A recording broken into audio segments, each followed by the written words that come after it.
السلام علیکم ورحمۃ اللہ وبرکاتہ ونصلی علی رسولہ الکریم اما بعد فاعوذ باللہ من الشیطان الرجیم بسم اللہ الرحمن الرحیم رب اشرح لی صدری ویسر لی امری واحلل عقدۃ من لسانی یفقہوا قولی الحمد للہ الکریم القادر العظیم القاہر خلق فقدر وشرع فیسر نحمدہ علی ما یوالیہ حمدا یحبہ ویرضیہ۔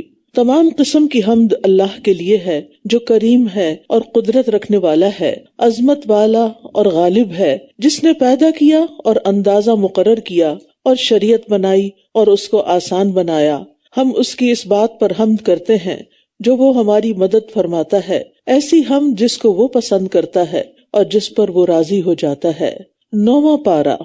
قال الملأ الذين استكبروا من قومه لنخرجنك يا شعيب والذين آمنوا معك من قريتنا أو لتعودن في ملتنا قال أولو كنا كارهين قال الملأ الذين استكبروا من قومه لنخرجنك يا شعيب والذين آمنوا معك من قريتنا أو لتعودن في ملتنا قال أولو كنا كارهين۔ اس کی قوم کے سرداروں میں سے جنہوں نے تکبر کیا کہنے لگے، اے شعیب، ہم تجھے اور ان لوگوں کو جو تیرے ساتھ ایمان لائے ہیں اپنی اس بستی سے ضرور ہی نکال دیں گے، ورنہ تم سب کو لازماً ہماری ملت میں پلٹنا ہوگا۔ اس نے کہا اگرچہ ہم اس کو ناپسند کرنے والے ہوں۔ تو یہاں ہم دیکھتے ہیں کہ قوم شعیب نے صرف اپنے نبی کو جھٹلایا ہی نہیں بلکہ ان کی بے ادبی بھی کی اور نہایت بدتمیزی کے ساتھ مخاطب ہوئے کہ تمہیں ہر صورت دو باتوں میں سے ایک اختیار کرنی ہوگی، یا تو ہم تمہیں اپنی بستی سے نکال دیں گے یا پھر تمہیں ہماری ملت یعنی کفر اور شرک کی طرف پلٹنا ہوگا۔ اب تم سوچ لو کہ اپنے لیے ان میں سے کون سی بات پسند کرتے ہو۔ تو اصل بات یہ تھی کہ اس قوم کے اندر تکبر تھا، اسی لیے انہوں نے حق کو قبول نہیں کیا اور اپنی لذتوں میں گم ہو کر اپنی خواہشات نفس کی پیروی کی۔ اور پھر ہم دیکھتے ہیں کہ شعیب علیہ السلام پہلے بھی ان کی ملت یعنی کفر اور شرک پر نہیں تھے، لیکن ایک عام انسان کی طرح زندگی بسر کر رہے تھے، تو ان کو نہیں پتا تھا کہ ان کے عقائد کیا ہیں۔ لیکن جب شعیب علیہ السلام نے ان کو شرک سے اور ان کے برے اعمال سے روکا تو پھر ان کو سخت تکلیف شروع ہو گئی۔ قد افترینا علی اللہ کذبا ان عدنا۔ شعیب علیہ السلام نے پھر کیا جواب دیا؟ اگر ہم تمہاری ملت میں پلٹ آئیں اس کے بعد کہ اللہ نے ہمیں اس سے نجات دے دی، تب تو یقیناً ہم نے اللہ پر جھوٹ گھڑ لیا اور ہمارے لیے ممکن ہی نہیں کہ ہم اس میں پلٹیں مگر یہ کہ اللہ چاہے، جو ہمارا رب ہے۔ ہمارے رب نے ہر چیز کو علم سے گھیر رکھا ہے، اللہ ہی پر ہم نے توکل کیا۔ اے ہمارے رب، ہمارے اور ہماری قوم کے درمیان حق کے ساتھ فیصلہ کر دے، اور تو سب سے بہترین فیصلہ کرنے والا ہے۔ شعیب علیہ السلام ایک عرب قوم سے تعلق رکھتے تھے اور عربوں میں شروع سے ہی جھوٹ سے شدید نفرت رہی ہے۔ تو یوں لگتا ہے کہ اللہ تعالیٰ نے اپنا وہ نبی جو تمام دنیا کی طرف مبعوث کرنا تھا قیامت تک کے لیے عربوں میں ہی مبعوث کیا، اس لیے کہ ساری خرابیوں کے باوجود اس قوم کے اندر جھوٹ سے سخت نفرت تھی، اور دین حق کے پیغام کو پہنچانے کے لیے سب سے زیادہ سچائی اور امانت کی ضرورت ہے۔ اور پھر آپ دیکھیں کہ شعیب علیہ السلام کیا کہتے ہیں کہ اگر ہم تمہاری ملت کی طرف پلٹ جائیں تو اس کا مطلب یہ ہے کہ اب تک ہم جو تمہیں کہتے رہے ہیں وہ غلط تھا، اور ہم جو یہ دعویٰ کر رہے ہیں کہ دوبارہ تمہارا دین اختیار نہیں کریں گے، اور وہ بھی اپنے بلبوتے پر نہیں بلکہ اللہ کی دی ہوئی توفیق کی بنا پر یہ کہہ رہے ہیں، کیونکہ ارادہ کتنا بھی نیک ہو، ہمت کتنی بھی بلند ہو، لیکن کوئی بھی کام اس وقت تک ہو نہیں سکتا جب تک کہ اللہ نہ چاہے۔ اور یہ شعیب علیہ السلام کی عاجزی بھی تھی، اور اسی لیے انہوں نے اپنے خاتمہ بالخیر کی دعا بھی کی، اور سلف صالحین کا یہی طریقہ رہا ہے کہ وہ برے انجام سے پناہ مانگتے رہے۔ اب دیکھیں کہ انسان کے لیے کتنا لمحہ فکریہ ہے کہ ایک دفعہ ہدایت کی طرف آ جائے اور اس کے بعد پھر معاشرے کے پریشر یا اپنے سے بڑوں کے دباؤ کی وجہ سے واپس اسی رنگ میں رنگ جائے جو دور جاہلیت کا تھا، یا واپس پلٹ جائے۔ تو ایسا نہیں ہونا چاہیے۔ یعنی ہم سب کی زندگی میں بھی اس بات کی فکر ہونی چاہیے کہ ایک دفعہ جب ہم قرآن سن لیں اور دین کو جان لیں اور اس بات کا ارادہ کر لیں کہ اب ہم اس دین پر رہیں گے، تو پھر کسی بھی صورت لوگوں کے پریشر میں آ کے واپس نہیں پلٹنا، کیونکہ اس کا مطلب یہ ہے کہ پھر ہم نے اس سب کو سچ نہیں مانا۔ اگر اس کو ہم سچا مانتے ہیں تو پھر ہمیں اس پر استقامت اختیار کرنی ہوگی۔ اسی لیے آپ دیکھتے ہیں کہ ابراہیم علیہ السلام جنہوں نے شرک کی وجہ سے اپنے ملک و ملت کو چھوڑ دیا تھا اور ہجرت کر لی تھی، اور پھر انہوں نے مکہ جیسی بے آب و گیا وادی میں آ کر اپنے بیوی بچوں کو بسایا اور پھر وہاں گھر تعمیر کیا. اللہ کا گھر تعمیر کرنے کے بعد انہوں نے کیا دعا کی؟ وَجْنُبْنِي وَبَنِيَّ أَن نَعْبُدَ الْأَصْنَامَ، اللہ مجھے اور میرے بچوں کو بچا کہ ہم بتوں کی عبادت کریں، کہ ہم کبھی واپس اس دین کی طرف نہ پلٹیں جو خود ساختہ ہے. نبی صلی اللہ علیہ وسلم بھی اپنی ثابت قدمی کی دعا کیا کرتے تھے، یا مقلب القلوب ثبت قلبی علی دینک، اے دلوں کو پھیرنے والے میرے دل کو اپنے دین پر ثابت رکھ. اگر نبی صلی اللہ علیہ وسلم یہ دعا مانگتے ہیں اور ابراہیم علیہ السلام یہ دعا مانگتے ہیں، تو شعیب علیہ السلام اس بات سے پناہ مانگتے ہیں کہ وہ واپس پلٹیں اس دین کی طرف جس کو لوگوں نے اپنایا ہوا ہے. پھر ہمارا اپنے بارے میں کیا خیال ہے؟ ہمارا کیا موقف ہونا چاہیے؟ ہمیں کیا کرنا چاہیے؟ ہمیں کتنی فکر کرنی چاہیے؟ کیونکہ جہالت کی، گمراہی کی، فتنوں کی آندیاں بہت تیز ہیں، اور ان کے سامنے تنہا کھڑے ہونا تو بہت ہی مشکل ہے. اس کے لیے انسان کو صحبت صالح چاہیے ہوتی، ایسے لوگوں کا ساتھ چاہیے ہوتا ہے، ایسے لوگوں کے بیچ میں رہنے کی ضرورت ہوتی ہے جو اس کے لیے ایک اسٹرینتھ بنے. وقال الملأ الذین کفروا من قومہ لئن اتبعتم شعیبا انکم اذا لخاسرون، اور اس کی قوم کے سرداروں میں سے جنہوں نے کفر کیا کہنے لگے اگر تم نے شعیب کی پیروی کی تو تم ضرور خسارے میں پڑ جاؤ گے. دنیا پرستوں کو دینی تعلیمات سے ہمیشہ خوف ہی رہا ہے کہ شاید ہم دین کی طرف آئیں گے تو ہماری دنیا ختم ہو جائے گی، لیکن حقیقت یہ ہے کہ یہ سب کچھ اللہ کے ہاتھ میں ہوتا ہے. اور ان کو اس لحاظ سے بھی فکر تھی کیونکہ شعیب علیہ السلام ان کو تجارت میں فیئر ٹریڈ کا حکم دے رہے تھے، اور وہ سمجھتے تھے کہ اگر ہم بددیانتی سے کام نہیں لیں گے، دھوکہ بازی سے کام نہیں لیں گے تو ہمارا بزنس نہیں چلے گا. آج بھی آپ دیکھیں کہ بہت سے لوگوں کے یہی خدشات ہوتے ہیں کہ اگر ہم اتنی امانت داری کا ثبوت دیں تو پھر تو ہم کاروبار میں کچھ کمانے سے رہے. تو بات یہ ہے کہ رزق تو اللہ کے ہاتھ میں ہے، برکت تو اس کے پاس ہے، اس لیے اگر اس کی اطاعت کریں گے تو یہ کیسے ہو سکتا ہے کہ ہم نقصان اٹھائیں. اب نتیجہ کیا نکلا؟ فَأَخَذَتْهُمُ الرَّجْفَةُ فَأَصْبَحُوا فِي دَارِهِمْ جَاثِمِينَ، پر سنے زلزلے نے آ لیا تو وہ اپنے گھروں میں اوندھے پڑے رہ گئے. الَّذِينَ كَذَّبُوا شُعَيْبًا كَأَن لَّمْ يَغْنَوْا فِيهَا، جن لوگوں نے شعیب کو جھٹلایا تھا وہ یوں مٹے گویا کہ کبھی اس میں بسے ہی نہ تھے. وہ لوگ جنہوں نے شعیب کو جھٹلایا تھا وہی خسارہ پانے والے تھے. فَتَوَلَّى عَنْهُمْ، تو اس نے ان سے منہ پھیر لیا اور کہنے لگا اے میری قوم، یقیناً میں نے تمہیں اپنے رب کے پیغامات پہنچا دیے اور میں نے تمہاری خیر خواہی کی، تو میں کیوں کر افسوس کروں ایسے لوگوں پر جو کفر کرنے والے تھے. یعنی اللہ کے نافرمانوں کا کوئی حق نہیں کہ ان کے جانے پر افسوس کیا جائے. وما ارسلنا فی قریۃ من نبی الا اخذنا اہلہا بالبأساء والضراء لعلہم یضرعون، اور جس بستی میں بھی ہم نے کوئی نبی بھیجا اس کے رہنے والوں کو ہم نے سختی اور تکلیف کے ساتھ پکڑا تاکہ وہ اللہ کے سامنے عاجزی اختیار کریں. تو اس سے پتہ چلتا ہے کہ آزمائشیں کیوں آتی ہیں؟ تاکہ انسان کو سوچنے کا موقع ملے. ہر انسان پر کوئی نہ کوئی آزمائش، بیماری، خوف یا کوئی اور تکلیف آ جاتی ہے تاکہ اس کو غور و فکر کا موقع ملے اور اللہ کی طرف پلٹے.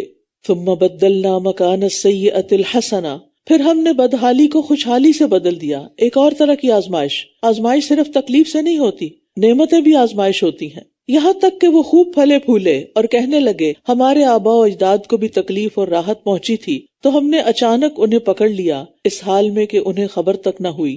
تو یاد رکھیے کہ نعمتوں کی فراوانی بھی اللہ کی طرف سے ایک آزمائش ہوتی ہے کہ نعمتوں کو پا کر انسان اللہ کو یاد رکھتا ہے یا اللہ تعالیٰ کو ہی بھول جاتا ہے. لیکن لوگوں نے اس کو گردش زمانہ سمجھا اور اپنی بدعمالیوں کی طرف نظر نہ ڈالی.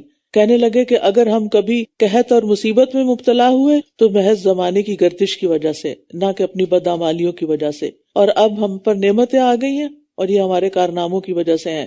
دنیا میں تو ایسا ہوتا ہی رہتا ہے، یعنی کہ کبھی سردی آتی، کبھی گرمی آتی، حالات بدلتے رہتے ہیں. لہٰذا انہوں نے تکلیف کے بعد خوشحالی کو آزمائش نہیں سمجھا بلکہ گردش حالات سمجھا اور پھر توبہ کی طرف نہ پلٹے. اور بہت سے لوگ بدلتے حالات کو اسی طرح لیتے ہیں، وہ اللہ سبحانہ تعالیٰ کی طرف رجوع نہیں کرتے. اور بندہ مومن تکلیف آنے پر کیا کرتا ہے؟ صبر. اور خوشحالی ملنے پر کیا کرتا ہے؟ شکر. یعنی دونوں حالتوں میں وہ اللہ تعالیٰ ہی کی طرف پلٹتا ہے. اور نافرمانیوں کے باوجود اگر نعمتیں مل رہی ہوں تو فکر مند ہو جاتا ہے کہ کہیں یہ میری آزمائش تو نہیں. اور اگر واقعی بستیوں والے ایمان لے آتے اور تقوی اختیار کرتے تو ہم ضرور ان پر آسمان اور زمین سے برکتوں کے دروازے کھول دیتے، لیکن انہوں نے جھٹلا دیا تو ہم نے انہیں اس کمائی کے عوض پکڑ لیا جو وہ کیا کرتے تھے۔ برکات جو ہے یہ برکت کی جمع ہے، کسی چیز میں اللہ تعالیٰ کی طرف سے خیر ہونا۔ اصل میں برکہ حوض کو کہتے ہیں، پونڈ۔ جس طرح حوض میں پانی جمع ہوتا ہے، اسی طرح کسی چیز میں بہت خیر کا جمع ہو جانا یہ برکت کہلاتا ہے۔ چونکہ برکت اللہ تعالیٰ کی طرف سے آتی ہے، خیر اللہ تعالیٰ کی طرف سے آتی ہے، تو آتے ہوئے اس کا احساس نہیں ہوتا اور کوئی شمار نہیں ہوتا۔ اس لیے اگر کسی شخص یا چیز میں محسوس نہ ہونے والی بہتری کا مشاہدہ ہو رہا ہو تو کہنے لگتے ہیں کہ یہ مبارک ہے اور اس میں برکت ہے۔ یہاں پر کیا فرمایا کہ اگر لوگ ایمان لے آتے اور تقوی اختیار کرتے، یعنی یہ دو چیزیں ان کے اندر ہوتی تو پھر ان پر اللہ تعالیٰ برکتوں کے دروازے کھول دیتے۔ آسمان سے یعنی بارشیں برستی، رحمتیں نازل ہوتی اور زمین طرح طرح کی پیداوار اگاتی۔ اسی طرح زمین سے نکلنے والی بے شمار نعمتیں، مثلا پیٹرول، گیس، سونا، چاندی، جواہرات، یہ سب چیزیں بھی اور زیادہ سامنے آتی۔ تو بات یہ ہے کہ ایمان اور تقوی کے نتیجے میں ہر طرف سے خیر ہی ملتی ہے۔ عبداللہ بن عباس کہتے ہیں، ایمان لانے اور تقوی اختیار کرنے کی وجہ سے ہم ان کے لیے خیر عام کر دیں گے اور ہر جانب سے اس کا حاصل کرنا ان کے لیے آسان کر دیں گے۔ ابو سعید خدری کہتے ہیں، ایک شخص رسول اللہ صلی اللہ علیہ وسلم کے پاس آیا، اس نے کہا، اللہ کے رسول مجھے کوئی وصیت کیجیے۔ آپ نے فرمایا، میں تمہیں اللہ کے تقوی کی نصیحت کرتا ہوں، کیونکہ تقوی ہر خیر کو اکٹھا کرنے والا ہے۔ اور تقوی کیا ہے؟ نیکی کرنا اور گناہ سے بچنا۔ ٹھیک ہے، یہ دو چیزیں ہیں اس میں، نیکی کرنا، اور صرف نیکی کرنا تقوی نہیں، گناہ سے بچنا بھی لازم ہے۔ اور اس کے برعکس نافرمانیاں برکت کو مٹا دیتی ہیں۔ نافرمانیوں کی سزاؤں میں سے ہے کہ اس کی وجہ سے عمر کی برکت، رزق کی برکت، علم کی برکت، عمل کی برکت، اطاعت کی برکت مٹ جاتی ہے، اور مجموعی طور پر یہ دین اور دنیا آخرت اس کی برکتوں کو ختم کر دیتی ہیں۔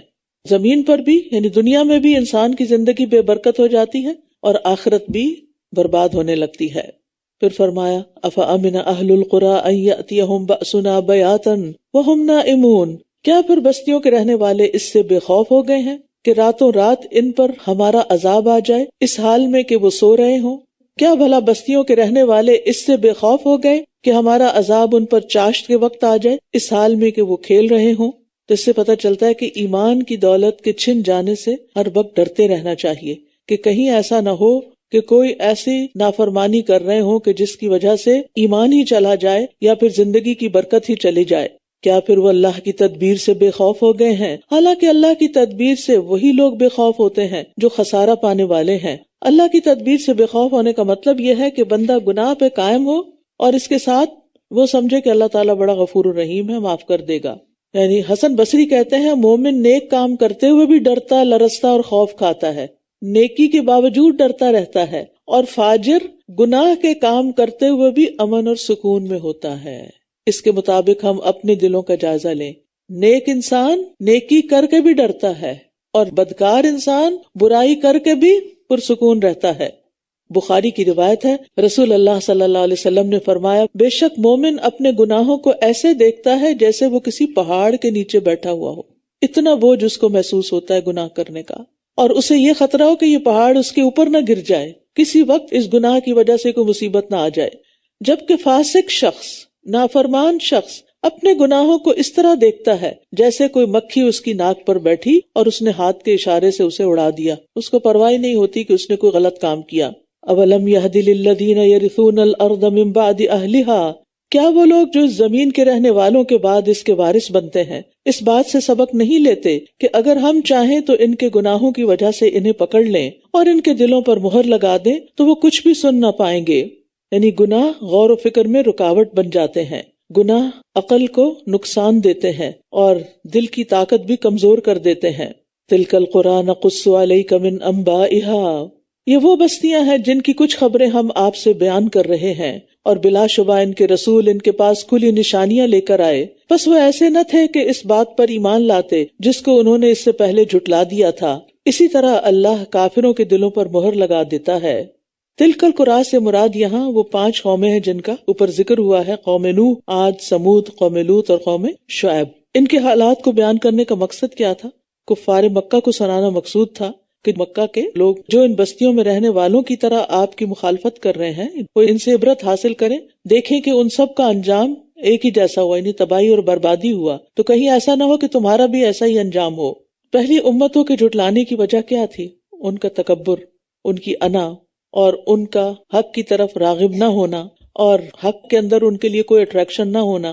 ضد اور ہٹ دھرمی ان کے ایمان کی محرومی کا باعث بن گئی۔ وما وجدنا لأکثرهم من عہد، اور ہم نے ان کے اکثر لوگوں میں وفائے عہد نہ پایا، اور بے شک ہم نے ان کی اکثریت کو فاسق ہی پایا۔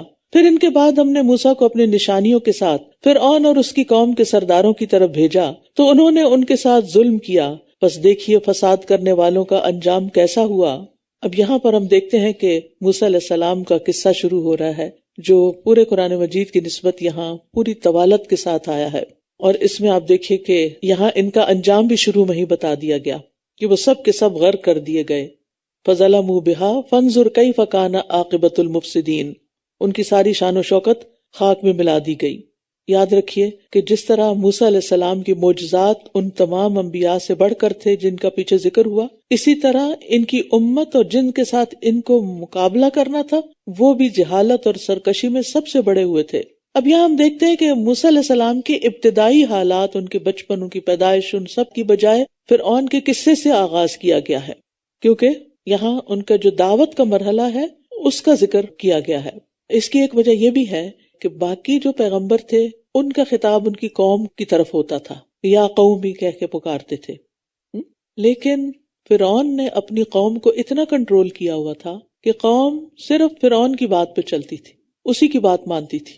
لہٰذا یہاں براہ راست فرعون سے خطاب ہے یا فرعون کا ذکر ہے، یعنی قوم کا ذکر نہیں، کیونکہ اگر فرعون ایمان لے آتا تو قوم بھی ایمان لے آتی، لیکن فرعون ایک جابر و ظالم بادشاہ تھا، تو اس کی قوم اس کے آگے چوں چرا نہیں کرتی تھی اور اس کے ظلم و ستم میں اس کے ساتھ تھی، اس لیے جب فرعون کو غرق کیا گیا تو قوم بھی ساتھ غرق ہوئی۔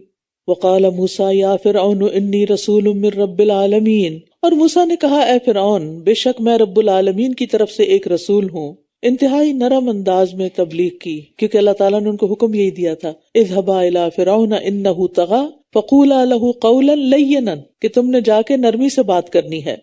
تو انہوں نے کیا کہا؟ انی رسول من رب العالمین، اپنا انٹروڈکشن کرایا۔ پھر کہتے ہیں میرے شایان شان یہی ہے کہ میں اللہ کے بارے میں حق بات کے سوا کچھ نہ کہوں، یقیناً میں تمہارے پاس تمہارے رب کی طرف سے ایک واضح نشانی لایا ہوں، بس تم بنی اسرائیل کو میرے ساتھ بھیج دو۔ اس نے کہا اگر تو کوئی نشانی لایا ہے تو اسے سامنے سے لے آ، اگر تو سچے لوگوں میں سے ہے۔ تو اس نے اپنا عصا ڈالا تو یکا یک وہ ایک واضح اژدہا تھا، بڑا سانپ تھا، اور اس نے اپنا ہاتھ باہر نکالا تو یکا یک وہ سب دیکھنے والوں کے لیے سفید چمکدار تھا، یعنی ید بیضاء بھی خاص معجزہ تھا عصا کے ساتھ ساتھ، اور یہ ہاتھ کی سفیدی عام سفیدی کی طرح نہیں تھی، بلکہ کوئی معجزانہ شان تھی اس میں، اور اس کی چمک تھی جس کی ایک ہیبت تھی، اسی لیے فرعون نے اس کو جادو قرار دے دیا۔ فرعون کی قوم کے سرداروں نے کہا یقیناً یہ تو ایک خوب علم رکھنے والا جادوگر ہے، یہ چاہتا ہے کہ تمہیں جادو کے ذریعے تمہاری زمین سے نکال دے، تو تم کیا مشورہ دیتے ہو؟ انہوں نے کہا اسے اور اس کے بھائی کو مہلت دو اور شہروں میں اکٹھا کرنے والے ہرکارے بھیج دو، یعنی اس کا مقابلہ کرتے ہیں ہم، وہ تمہارے پاس ہر ماہر جادوگر کو لے آئیں گے۔ اور جادوگر فرعون کے پاس آئے اور کہنے لگے اگر ہم غالب آ گئے تو ہمارے لیے انعام تو ہوگا؟ اس نے کہا ہاں، اور بے شک تم میرے مقرب لوگوں میں سے ہو جاؤ گے۔ یعنی فرعون نے جادوگروں کو انعام و اکرام دینے اور مقربین میں شامل کر لینے کی لالچ دی تاکہ وہ موسیٰ علیہ السلام کے مقابلے میں اپنی پوری طاقت لگا دیں۔ انہوں نے کہا اے موسیٰ یا تو تم ڈالو یا ہم ڈالتے ہیں۔ موسیٰ نے کہا تم ہی ڈالو۔ جب انہوں نے اپنی رسیاں اور لاٹھیاں پھینکی تو لوگوں کی آنکھوں کو مسحور کر دیا اور انہیں خوف زدہ کر دیا، اور یہ اپنے زوم میں بہت بڑا جادو لائے تھے۔ چونکہ ساری رسیاں اور ساری لاٹھیاں جو تھی وہ متحرک نظر آ رہی تھی اور یوں لگ رہا تھا کہ ہر طرف سانپ دوڑ رہے ہیں، تو سارا مجمع جو تھا وہ مرعوب ہو گیا۔ اب کیا ہوتا ہے؟ وَأَوْحَيْنَا إِلَىٰ مُوسَىٰ، اور ہم نے موسیٰ کی طرف وحی کی، کیا کہ تم بھی اپنی لاٹھی پھینک دو۔ ان کی تو بہت سی لاٹھیاں تھی، تم ایک لاٹھی پھینک دو۔ اور جب اس نے لاٹھی پھینکی تو یکا یک وہ ان چیزوں کو نگل رہی تھی جو یہ گھڑ لائے تھے۔ فَوَقَعَ الْحَقُّ وَبَطَلَ مَا كَانُوا يَعْمَلُونَ، بس حق ثابت ہو گیا اور جو کچھ یہ کر رہے تھے وہ باطل ہو گیا۔ وَغُلِبُوا هُنَالِكَ وَانقَلَبُوا صَاغِرِينَ، بس یہ لوگ اسی جگہ مغلوب کر دیے گئے، اور ذلیل ہو کر پلٹے، وَأُلْقِيَ السَّحَرَةُ سَاجِدِينَ اور جادوگر سجدے میں ڈال دیے گئے، یعنی بے اختیار سجدے میں گر پڑے، کیونکہ یہ ایک معجزہ تھا اور جادوگر اپنے فن سے واقف تھے کہ جادو کی پہنچ کہاں تک ہوتی ہے، اور یہ جادو نہیں ہے، یہ تو رب العالمین کی طرف سے کوئی نشانی ہے، یہ تو معجزہ ہی ہے، لہٰذا وہ فوراً جھک گئے۔ انہوں نے کہا ہم ایمان لے آئے رب العالمین پر جو موسیٰ اور ہارون کا رب ہے۔ اس سے پتہ چلتا ہے کہ ان لوگوں نے اس نشانی کو دیکھ کر اور اپنے گزشتہ علم کو سامنے رکھتے ہوئے یہ جان لیا کہ یہ کوئی بہت بڑی چیز ہے، اور پھر آپ دیکھیے کہ اس سے اللہ کی تقدیر کا بھی پتہ چلتا ہے کہ اللہ جس کو چاہے نواز دے۔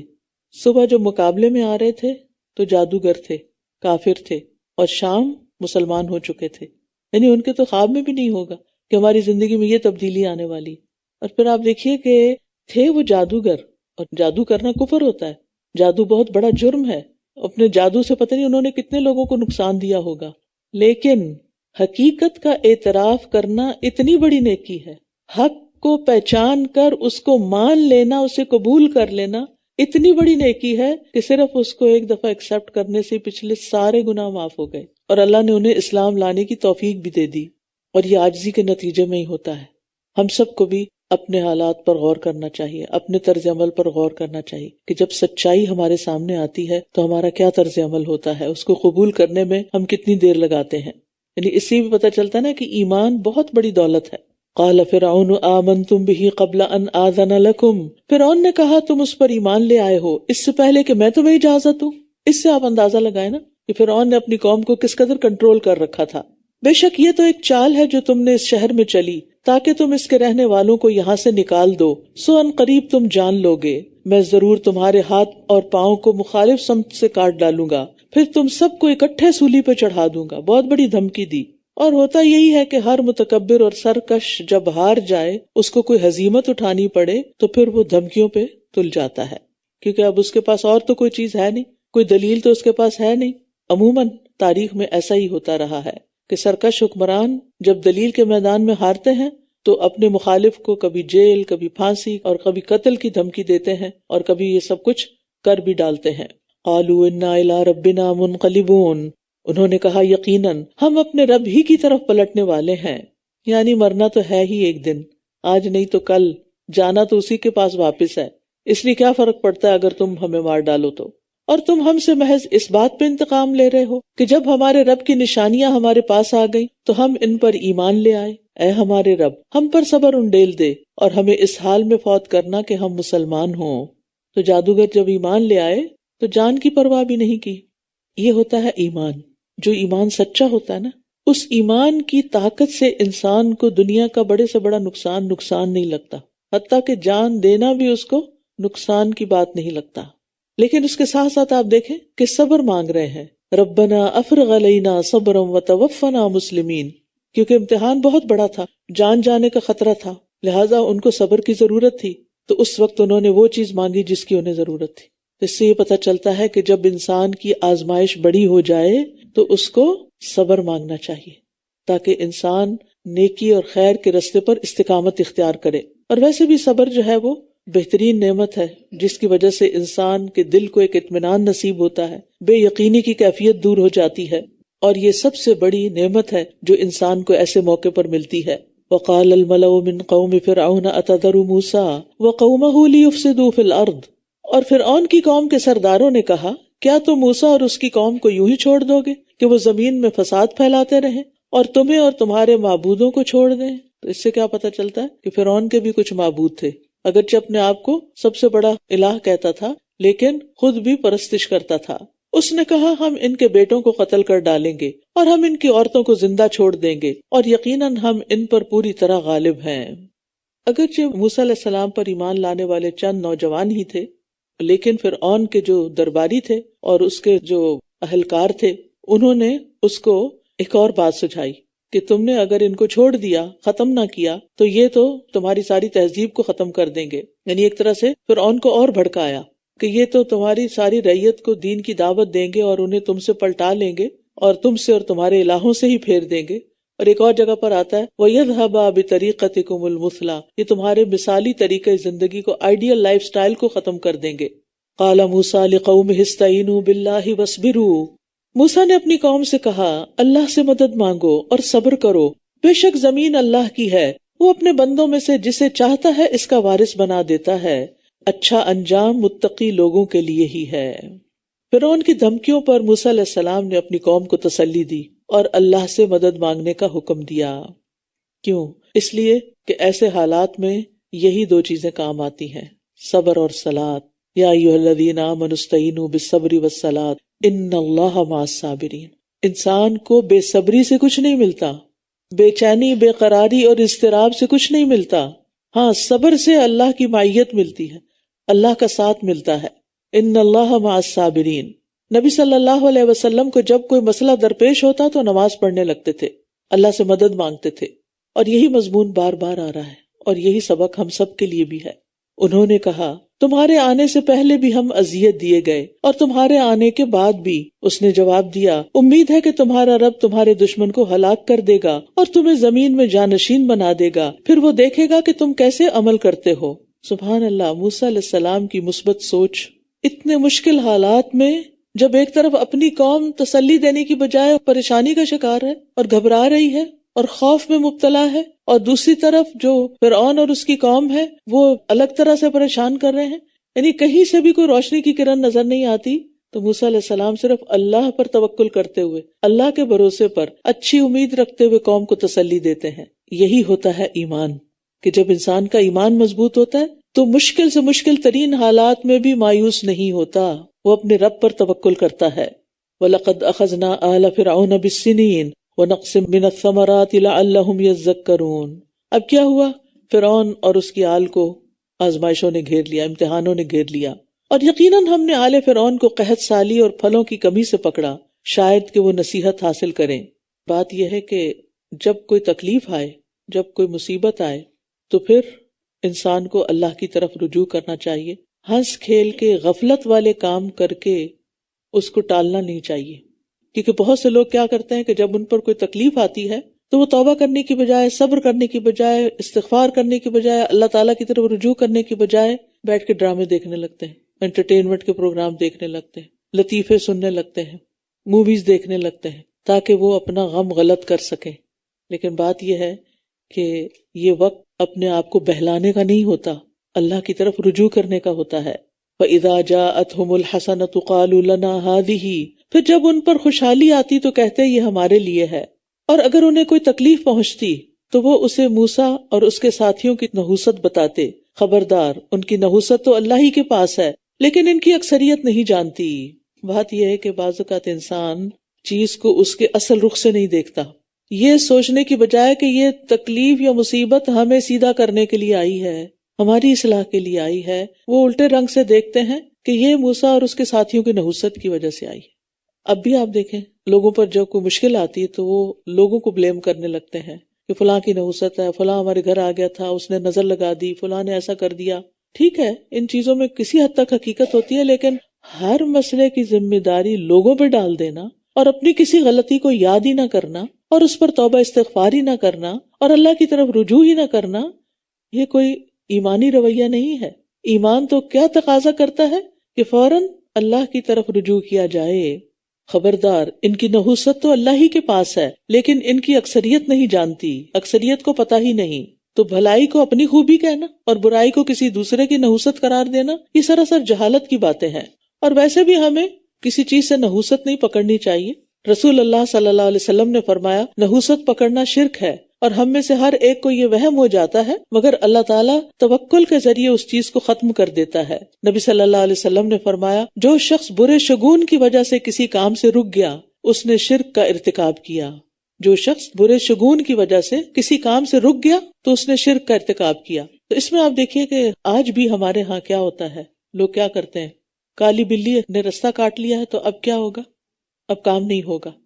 اسی طرح عرب لوگ شگون لیتے تھے، طائر کا لفظ ہے نا شگون کے لیے آتا ہے، تو طائر پرندے کو کہتے ہیں کہ پرندہ اڑا کے دیکھتے تھے کہ رائٹ سائڈ پہ گیا تو اس کا مطلب ہے کہ کام ہو جائے گا، لیفٹ سائڈ پہ گیا تو اس کام کو ہی چھوڑ دیتے تھے۔ تو کسی شگون کی وجہ سے کام کو نہیں چھوڑ دینا چاہیے۔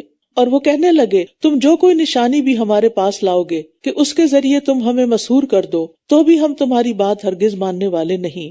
پھر ہم نے ان پر طوفان اور ٹڈیاں اور کھٹمل اور مینڈک اور خون الگ الگ نشانیوں کے طور پر بھیجے، پھر بھی انہوں نے تکبر ہی کیا، اور وہ تھے ہی مجرم لوگ۔ یعنی طوفان آئے، بارشیں آئیں تو موسیٰ کے پاس آ گئے، دعا کرو کہ یہ ٹل جائیں اور یہ بند ہو جائیں تو ہم پھر ایمان لے آئیں گے۔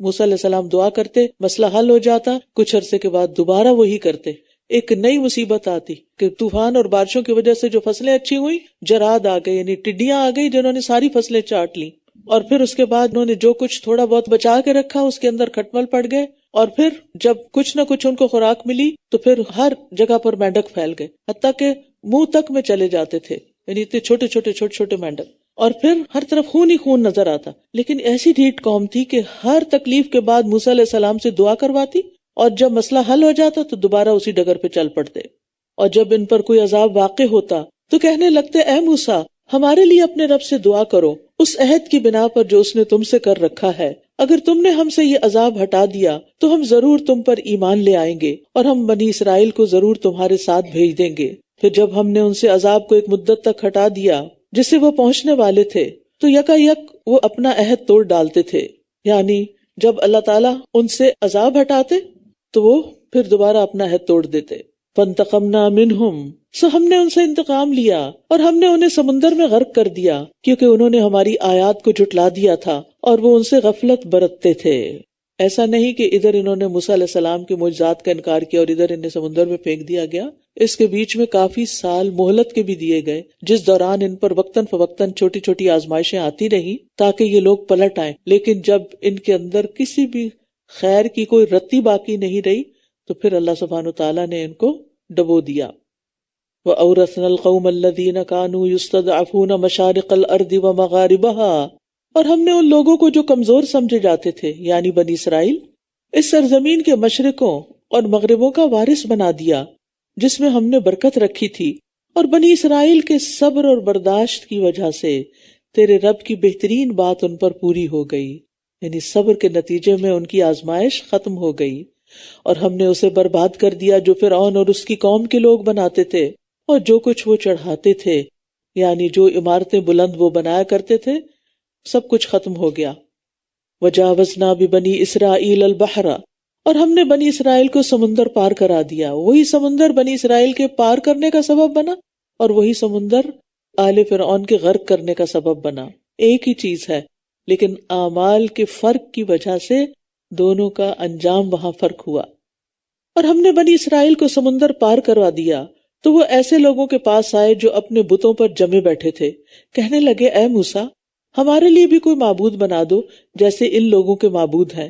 موسیٰ نے کہا، بے شک تم جہالت برتنے والی قوم ہو۔ اب دیکھیں کہ بنی اسرائیل کے صبر کی تو تعریف ہوئی، لیکن جو ہی ان کو خوشحالی ملی تو ان کی آزمائش ہو گئی، کیونکہ فرعونیوں کے بیچ میں رہ کر ان کے اندر بت پرستی کی جو کراہت تھی وہ نکل چکی تھی۔ لہٰذا جب انہوں نے دیکھا کہ کوئی اور قوم بت پرستی کر رہی ہے تو کہا ہمارا بھی کوئی ایسا ہی الہ ہونا چاہیے۔ اور آپ دیکھیے بت پرستی ہوئی کیوں، اس کے پیچھے بھی وجہ یہ ہے کہ لوگ یہ نہیں کہتے کہ یہ خدا، وہ کہتے ہیں خدا کا اوتار ہے، ان کے ذریعے ہم خدا تک پہنچتے ہیں۔ تو موسیٰ علیہ السلام نے قوم کو سمجھایا، ان ہؤلاء متبر ما هم فیہ وباطل ما كانوا یعملون، بے شک یہ لوگ جس شرک میں مبتلا ہیں یقیناً وہ برباد ہونے والا ہے، اور جو عمل وہ کر رہے ہیں وہ باطل ہے۔ قال اغیر اللہ ابغیکم الہا وہو فضلکم علی العالمین، موسیٰ نے کہا، کیا میں اللہ کے علاوہ تمہارے لیے کوئی اور معبود تلاش کروں، حالانکہ اس نے تمہیں تمام جہان والوں پر فضیلت بخشی ہے۔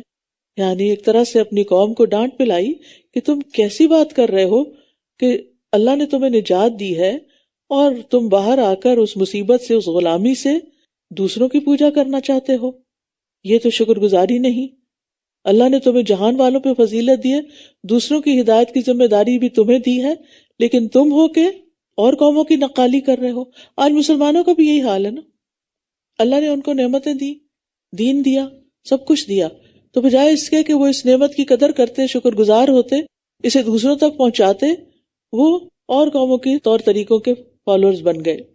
وَإِذَا انجَيْنَاكُم مِّنْ آلِ فِرْعَوْنَ يَسُومُونَكُمْ سُوءَ الْعَذَابِ، اور جب ہم نے تمہیں آل فرعون سے نجات دی، وہ تمہیں سخت عذاب کا مزہ چکھاتے تھے، وہ تمہارے بیٹوں کو قتل کر ڈالتے تھے اور تمہاری عورتوں کو زندہ چھوڑ دیتے تھے، اور اس میں تمہارے رب کی طرف سے بہت بڑی آزمائش تھی۔ سبحان اللہ، ظلم و ستم فرعونی کر رہے تھے، لیکن اللہ سبحانہ تعالیٰ نے اس آزمائش کو اپنی طرح منسوخ کیا کہ اللہ نے تمہیں اس حال میں ڈالا تھا۔ تو اس سے یہ یاد رکھنا چاہیے کہ جہاں نعمت اللہ کی طرف سے آتی ہے وہاں امتحان بھی اللہ ہی کی طرف سے آتا ہے۔ کیا اللہ تعالیٰ بندوں پہ ظلم کرتا ہے کہ ان کو امتحان میں ڈالتا ہے؟ نہیں، وہ ان کی اصلاح چاہتا ہے۔ جب نعمتوں کے ذریعے کسی کی اصلاح نہیں ہوتی تو پھر اللہ تعالیٰ اسے تکلیف میں ڈالتے ہیں تاکہ یہ کسی طرح سیدھا ہو جائے۔ اور ہم نے موسیٰ سے 30 راتوں کا وعدہ لیا اور انہیں مزید 10 راتوں کے ساتھ پورا کیا، تو یوں اس کے رب کی طرف سے 40 راتوں کا مقررہ وقت پورا ہوا۔ اور موسیٰ نے اپنے بھائی ہارون سے کہا، میری قوم میں میری جانشینی کرنا اور اصلاح کرنا اور فساد کرنے والوں کے راستے کی پیروی نہ کرنا۔ فرعون سے نجات پانے کے بعد جب بنی اسرائیل صحرائے سینا میں پہنچے تو اللہ تعالیٰ نے موسیٰ علیہ السلام کو کوہ طور پر طلب کیا تاکہ انہیں کتاب دی جائے۔ پہلے 30 دن کی میعاد مقرر کی گئی، پھر اس میں 10 دن کا اضافہ کر دیا گیا تاکہ ان 40 دنوں میں موسیٰ علیہ السلام روزہ رکھیں، دن رات عبادت کریں، غور و فکر کریں، کیونکہ پہاڑ پر اور وہ بھی کوہ طور پر ہر کوئی نہیں جاتا، تو وہ ایک آئسولیشن کی جگہ ہوتی ہے جہاں پر ایک مکمل خاموشی بھی ہوتی ہے اور قدرت کے نظارے اوپر کے بھی اور نیچے کے بھی خوب نظر آتے ہیں، تو انسان وہاں جا کر اللہ کے زیادہ قریب ہوتا ہے۔ اور ویسے بھی آپ دیکھیے کہ انسان کو اگر زندگی میں کوئی کام کرنا ہو، بڑا کام کرنا ہو، لوگوں کی اصلاح کا کام کرنا ہو، تعلیم کا کام کرنا ہو، تو اس کے لیے ضروری ہے کہ پہلے وہ اپنے آپ پہ کام کرے، وہ اپنے آپ پہ کام کرے، اپنے آپ کو اس قابل بنائے، اپنے اندر اسٹرینتھ پیدا کرے، غور و فکر کرے، علم حاصل کرے، اور اس کے ساتھ ساتھ عبادت پر بھی توجہ دے۔ یہاں کوئی کھانے نہیں پکتے تھے کوہ طور پر جو موسیٰ علیہ السلام کھاتے تھے، وہ روزہ رکھ رہے تھے۔ اور ہم میں سے ہر کوئی آج کل کس فکر کا شکار ہے؟ کیا کھا کے روزہ رکھنا ہے اور کیا کھا کے افطار کرنا ہے۔ ہمارا تو مجاہدہ یہ ہے، ہمارا تو غور و فکر یہ ہے۔ تو پھر جیسا غور و فکر ہوگا ویسے ہی کام بھی ہوں گے، انہی چیزوں کی طرف ساری توجہ ہوگی۔ اور یہ بھی کہ 30 راتوں کی خلوت ایک برداشت پیدا کرتی ہے، عبادت ایک قوت پیدا کرتی ہے، مناجات اللہ سے تعلق پیدا کرتی، تو پھر اللہ تعالیٰ نے 10 اور بڑھا دیے۔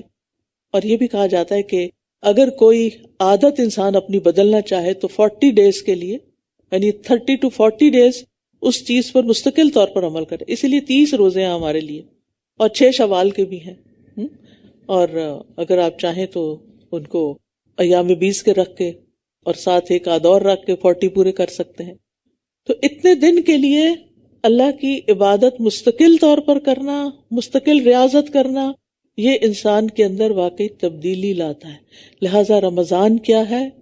منتھ آف چینج، تبدیلی کا موسم ہے، بدلنے کا موسم ہے، اپنی عادتیں بدلنے کا، اپنے خیالات بدلنے کا، اپنے کاموں، اپنی روٹین کو بدلنے کا، دنیا اورینٹڈ ہونے کی بجائے آخرت اورینٹڈ ہونے کا۔ اور جب موسیٰ ہمارے مقرر وقت پر آ گیا اور اس کے رب نے اس سے کلام کیا تو اس نے عرض کیا، اے میرے رب مجھے دکھا تاکہ میں تجھے دیکھ سکوں۔ فرمایا، تم مجھے ہرگز نہ دیکھ سکو گے، لیکن تم پہاڑ کی طرف دیکھو، پھر اگر وہ اپنی جگہ پر قائم رہا تو تم مجھے دیکھ لو گے۔ پھر جب اس کے رب نے پہاڑ پر تجلی فرمائی تو اسے ریزہ ریزہ کر دیا اور موسیٰ بے ہوش ہو کر گر پڑا۔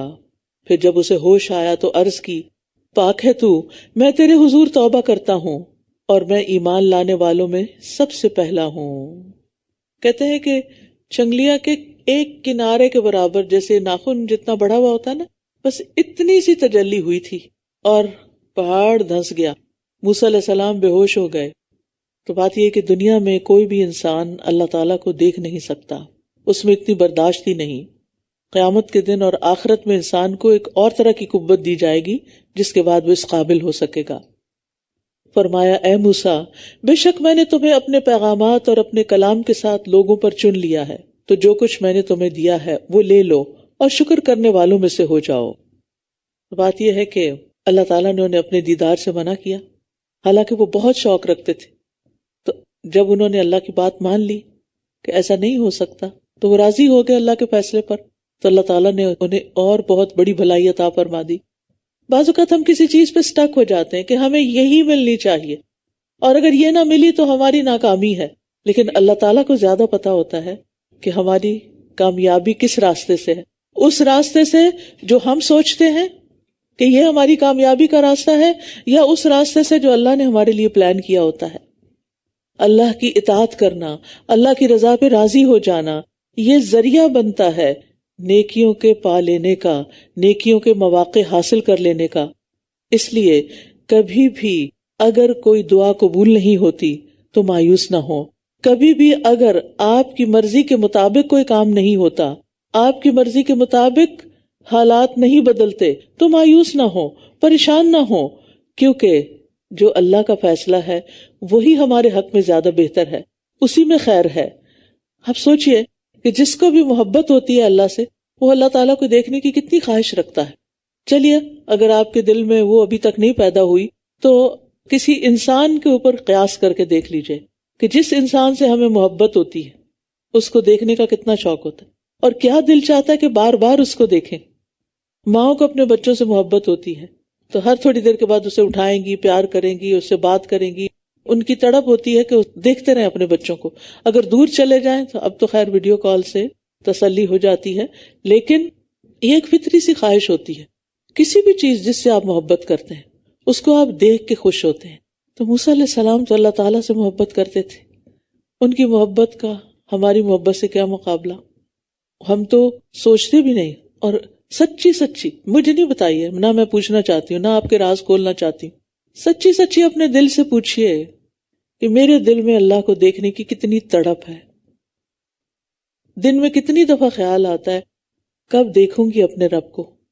آتا ہے کب دیکھوں گی اپنے رب کو؟ ہمیں تو دنیا کی چیزیں دیکھنے کا ہی خیال نہیں پیچھا چھوڑتا، کب دیکھوں گی اس کو، کب دیکھوں گی اس کو، کب دیکھوں گی یہ چیز، کب دیکھوں گی وہ چیز۔ اللہ کو کب دیکھوں گی؟ اور اللہ کو دیکھنا کیسے ہوگا؟ اور وہ کیا نعمت ہوگی؟ کبھی نا اپنے آپ میں ڈوب کے، اپنے تصور میں ڈوب کے، اپنے آپ سے بات کر کے وہاں تک اپنے آپ کو لے جایا کریں، ساری ڈسٹریکشن چھوڑ کے، تنہائی میں بیٹھ کے، خاموشی کے ساتھ۔ اصل میں ہمیں تنہائی پسند نہیں نا، ہم اتنے سوشل ہیں کہ اگر انسان نہ ملے تو ہم سوشل میڈیا پہ بیٹھ جاتے ہیں، ڈھیروں انسان ہمیں مل جاتے ہیں، جانے انجانے جس کو چاہیں میسج کر دیں، جس سے چاہیں باتیں شروع کر دیں، فضول لغویات ادھر ادھر اپنے آپ کو ضائع کرتے رہتے ہیں۔ لیکن جو بندہ مومن ہوتا ہے اسے تنہائی بڑی پسند ہوتی ہے، کیونکہ تنہائی ایسا وقت ہوتا ہے کہ جس میں وہ اپنے رب سے بات کر سکتا ہے، اپنے رب کے سامنے اپنے دل کا حال کھول کے رکھ سکتا ہے، وہ اپنی ساری مشکلات اس کے آگے رکھتا ہے، پھر اس سے دعائیں کرتا ہے، پھر مناجات کرتا ہے۔ مناجات کا مطلب آتا ہے سرگوشیاں کس سے کی جاتی؟ جس پر آپ کو یقین ہوتا ہے، اعتماد ہوتا ہے، جو آپ کے قریب ترین ہوتا ہے، جو آپ کا محبوب ہوتا ہے۔ آپ اس سے وہ چیزیں شیئر کرتے ہیں جو کسی اور سے نہیں کرتے اور کرنا چاہتے ہیں۔ آپ کی زندگی کے جو بھی اہم واقعات ہوتے ہیں آپ اس کو بتانا چاہتے ہیں۔ تو بندہ مومن اپنے رب سے مناجات کرتا ہے، چپ کے دعا کرتا ہے۔ زکریا علیہ السلام نے کیسے دعا کی تھی؟ اذ نادى ربه نداء خفیا، خفی چھپی ہوئی دعا، بیٹھا ہے انسان بندوں کے بیچ میں اور چپ کے اپنے رب سے باتیں کر رہا ہے، دل ہی دل میں۔ اس سے پتہ چلتا ہے کہ آپ کا اپنے رب کے ساتھ کتنا تعلق ہے۔ ان چیزوں پر غور کیا کریں۔ تو موسیٰ علیہ السلام اللہ تعالیٰ کی بات مان گئے تو اللہ تعالیٰ نے انہیں اور زیادہ بھلائی عطا فرما دی، اور ہم نے اس کے لیے تختیوں پر ہر چیز کے بارے میں نصیحت اور ہر چیز کی تفصیل لکھ دی۔ زبردست علم مل گیا ان کو، بس اسے مضبوطی سے پکڑ لو اور اپنی قوم کو حکم دو کہ وہ اس کے بہترین حصے کو پکڑے رکھیں۔ ان قریب میں تمہیں نافرمان لوگوں کے گھر دکھاؤں گا۔ تو اللہ سبحانہ و تعالیٰ کے تو سارے یہ احکامات بہترین سے بہترین ہیں، لہٰذا جو کچھ بھی اللہ نے اتارا ہے وہ سبھی اچھا ہے۔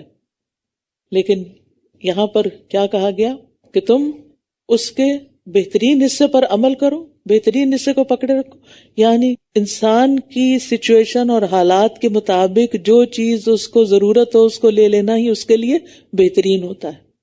مثلاً آپ کے گھر میں دوا رکھی ہوئی، پین کلر رکھا ہوا ہے، آپ کو اللہ کے فضل سے کبھی ضرورت پیش نہیں آئی، لیکن ایک دن اچانک آپ کے سر میں درد ہو گئی اور آپ نے اٹھ کے وہ دوا کھا لی۔ اب وہ چیز جو پہلے آپ کے لیے ایک معمولی تھی پھر کیا ہو گئی؟ بہترین ہو گئی۔ یہ بہت کام کی دوا، ٹھیک ہو گئے نا آپ، یہ بہت کام کی دوا، اب اس کو سنبھال کے رکھنا ہے۔ قرآن جب ہم پڑھتے ہیں تو پہلے شروع میں ہمیں ہر چیز سمجھ نہیں آتی، لیکن جب ہم اس کو پڑھتے رہتے ہیں اور حالات ہمارے تبدیل ہوتے رہتے ہیں اور اس کے ساتھ ساتھ ہماری ضرورت بھی بدلتی رہتی ہے، اور جب قرآن پڑھتے ہیں تو وہ جواب ہمیں ملنے لگتے ہیں تو وہ ہمارے لیے کیا ہو جاتے ہیں؟ بہترین ہو جاتے ہیں، ورنہ اللہ کے سارے احکامات بہترین ہیں۔ فرمایا سأصرف عن آیاتی الذین یتکبرون فی الارض بغیر الحق، میں اپنی نشانیوں سے ان لوگوں کو ضرور پھیر دوں گا جو زمین میں ناحق تکبر کرتے ہیں، اور اگر وہ ہر نشانی دیکھ بھی لیں تو وہ اس پر ایمان نہیں لائیں گے، اور اگر وہ ہدایت کا راستہ دیکھ لیں تو اس راستے کو نہیں اپنائیں گے، اور اگر وہ گمراہی کا راستہ دیکھ لیں تو اسے اختیار کر لیں گے۔ یہ اس وجہ سے ہے کہ انہوں نے ہماری آیات کو جھٹلایا اور وہ ان سے غافل رہے۔ متکبر شخص کبھی علم نہیں سیکھ سکتا۔ والذین کذبوا بآیاتنا، اور جن لوگوں نے ہماری آیات کو اور آخرت کی ملاقات کو جھٹلایا ان کے سب اعمال ضائع ہو گئے۔ ایک آیت کو بھی جھٹلانا اعمال کو ضائع کرنے کا باعث بن جاتا ہے۔ انہیں اسی کا بدلہ دیا جائے گا جو کچھ وہ کیا کرتے تھے۔ اور موسیٰ کی قوم نے اس کے بعد اپنے زیورات سے ایک مجسم بچڑا بنا دیا جس کی گائے کی سی آواز تھی۔ کیا انہوں نے یہ نہ دیکھا کہ وہ نہ تو ان سے کلام کرتا تھا اور نہ ہی کسی راستے کی طرف ان کی رہنمائی کرتا تھا؟ پھر بھی انہوں نے اسے معبود بنا لیا اور وہ ظلم کر رہے تھے۔ بچڑے کی شکل میں معبود بنانے والا کون تھا؟ سامری۔ لیکن بچڑے کی نسبت پوری قوم کی طرف کیوں کی گئی؟ کیونکہ سامری کو انہوں نے سپورٹ کیا تھا، اپنے زیورات دیے تھے، لہذا کام تو ایک نے کیا لیکن ان کی ساری مالی مدد کی وجہ سے وہ سب اس گناہ میں شریک ہو گئے۔ تو یاد رکھیے، اگر آپ کسی نیکی کے پروجیکٹ میں حصہ ڈالتے ہیں تو اس نیکی کے کام میں آپ کا پورا حصہ ہو جاتا ہے، اور اگر کسی غلط کام میں آپ حصہ ڈالتے ہیں تو اس غلط کام کا بھی پورا حصہ آپ کو ملے گا۔ اور جب وہ نادم ہوئے اور انہوں نے دیکھ لیا کہ وہ بھٹک گئے ہیں، کہنے لگے اگر ہمارے رب نے ہم پر رحم نہ کیا اور ہماری بخشش نہ فرمائی تو ہم ضرور ہی خسارہ پانے والوں میں سے ہو جائیں گے۔ لَإِن لَّمْ يَرْحَمْنَا رَبُّنَا وَيَغْفِرْ لَنَا لَنَكُونَنَّ مِنَ الْخَاسِرِينَ۔ اب یہاں پر آپ دیکھیے کہ ان کو ندامت ہوئی، اور ندامت توبہ ہوتی ہے۔ اللہ تعالیٰ جب کسی بندے سے خیر کا ارادہ کرتا ہے تو گناہ کے بعد اسے توبہ کی توفیق بھی دے دیتا ہے۔ وَلَمَّا رَجَعَ مُوسَىٰ إِلَىٰ قَوْمِهِ غَضْبَانَ أَسِفًا، اور جب موسیٰ اپنی قوم کے پاس بہت غصے میں افسوس کرتے ہوئے واپس آیا تو اس نے کہا میرے جانے کے بعد تم نے میری کتنی بری جانشینی کی، کیا تم نے اپنے رب کے حکم سے ہی جلد بازی کی؟ اور اس نے تورات کی تختیاں ایک طرف ڈال دی اور اپنے بھائی کا سر پکڑ کر اپنی طرف کھینچنے لگا۔ ہارون نے کہا اے میری ماں کے بیٹے، ان لوگوں نے مجھے کمزور سمجھا اور قریب تھا کہ یہ مجھے قتل ہی کر دیتے، بس تو دشمنوں کو مجھ پر ہنسنے کا موقع نہ دے اور مجھے ظالم لوگوں میں شامل نہ کر۔ قال رب اغفر لی ولأخی وادخلنا فی رحمتک وانت ارحم الراحمین۔ موسیٰ نے کہا اے میرے رب، مجھے اور میرے بھائی کو بخش دے اور ہمیں اپنی رحمت میں داخل کر لے، اور تو سب رحم کرنے والوں سے زیادہ رحم فرمانے والا ہے۔ سبحان اللہ۔ اوپر کی آیت سے کیا پتہ چلتا ہے؟ رجع موسیٰ الی قوم غضبان اسفا، غضب اور افسوس سے بھرے ہوئے آئے، غضبان غضب سے بھرے ہوئے، اور ایک دم غصے ہوئے، اور ہارون کی داڑھی کے بال پکڑ لیے اور تختیاں ایک طرف زور سے ڈالی تو کہا جاتا ہے کہ وہ ٹوٹ گئی۔ لیکن جب ہارون علیہ السلام نے معذرت پیش کی تو کتنی جلدی غصہ ختم کر دیا، فوری طور پر دعا کرنے لگے۔ کیا ہم کبھی ایسا کر سکتے ہیں کہ شدید غصہ آیا ہو اور جب دوسرا شخص کہے کہ سوری تو ہم کہیں اچھا چلو کوئی بات نہیں، اللہ مجھے اور تمہیں معاف کر دے؟ بول سکتے ہیں؟ ہمیں ایسا ایمان لانا ہے۔ یہ پیغمبروں کے قصے ایسے انٹرٹینمنٹ کے لیے نہیں سنائے جا رہے، یہ اس لیے بتائے جا رہے ہیں تاکہ ہم بھی ان کے اسوہ پر عمل کر سکیں۔ تو ہارون علیہ السلام کا لہجہ بھی بڑا حلیمانہ تھا، تو اس کے جواب میں موسیٰ علیہ السلام بھی نرم ہو گئے۔ تو اس سے بھی پتہ چلتا ہے کہ جب کوئی شخص غصے میں ہو تو اس سے کیسے ٹریٹ کرنا چاہیے اور اس کے ساتھ کیسا معاملہ کرنا چاہیے، کس طرح بات کرنی چاہیے۔ غصے کا جواب غصے سے نہیں، غصے کا جواب حلم سے، برداشت سے، نرمی سے، پیار سے، محبت سے، ہنس کے۔ فرمایا ان الذین اتخذوا العجل سینالہم غضب من ربہم وذلۃ فی الحیاۃ الدنیا وکذالک نجزی المفترین۔ بے شک جن لوگوں نے بچڑے کو معبود بنا لیا ان پر جلد ہی ان کے رب کا غضب اور اس دنیا کی زندگی میں ذلت آ پڑے گی، اور ہم جھوٹ گھڑنے والوں کو اسی طرح بدلہ دیا کرتے ہیں۔ اور جن لوگوں نے برے کام کیے پھر اس کے بعد توبہ کر لی اور ایمان لے آئے تو بے شک آپ کا رب اس کے بعد یقیناً بہت بخشنے والا نہایت رحم کرنے والا ہے۔ اور جب موسیٰ کا غصہ جاتا رہا تو اس نے تختیاں اٹھا لی، کسی انا کا شکار نہیں ہوئے، اور ان کی تحریر میں ان لوگوں کے لیے ہدایت اور رحمت تھی جو اپنے رب سے ڈرتے ہیں۔ اس سے یہ پتہ چلتا ہے کہ ایسا نہیں کہ وہ تختیاں دو ٹکڑے ہو گئی یا ٹکڑے ٹکڑے ہو گئی، بس کہیں سے چپ ہو گئی ہوگی، ورنہ تو وہ تعلیم باقی تھی کیونکہ اس کے اندر تو سب کچھ لکھا ہوا تھا۔ اور نسخہ کا لفظ ہے نا نسخ سے ہے، نسخ ینسخ، اس کا مطلب ہوتا ہے لکھنا، اور نسخہ اس اصل کو بھی کہتے ہیں جس سے نقل کیا جاتا ہے، اور نقل شدہ کو بھی نسخہ کہتے ہیں، مینوسکرپٹ۔ تو یہاں پر ایک صفت بتائی گئی ہے کہ آسمانی کتابوں سے فائدہ کون اٹھاتے ہیں، کن کے لیے ہے یہ ہدایت؟ للذین ہم لربہم یرہبون، یہ ہدایت ان کو حاصل ہوتی ہے جو صرف اپنے رب سے ڈرتے ہیں، جو رب سے ڈرتا ہے اس کو ہدایت مل جاتی ہے۔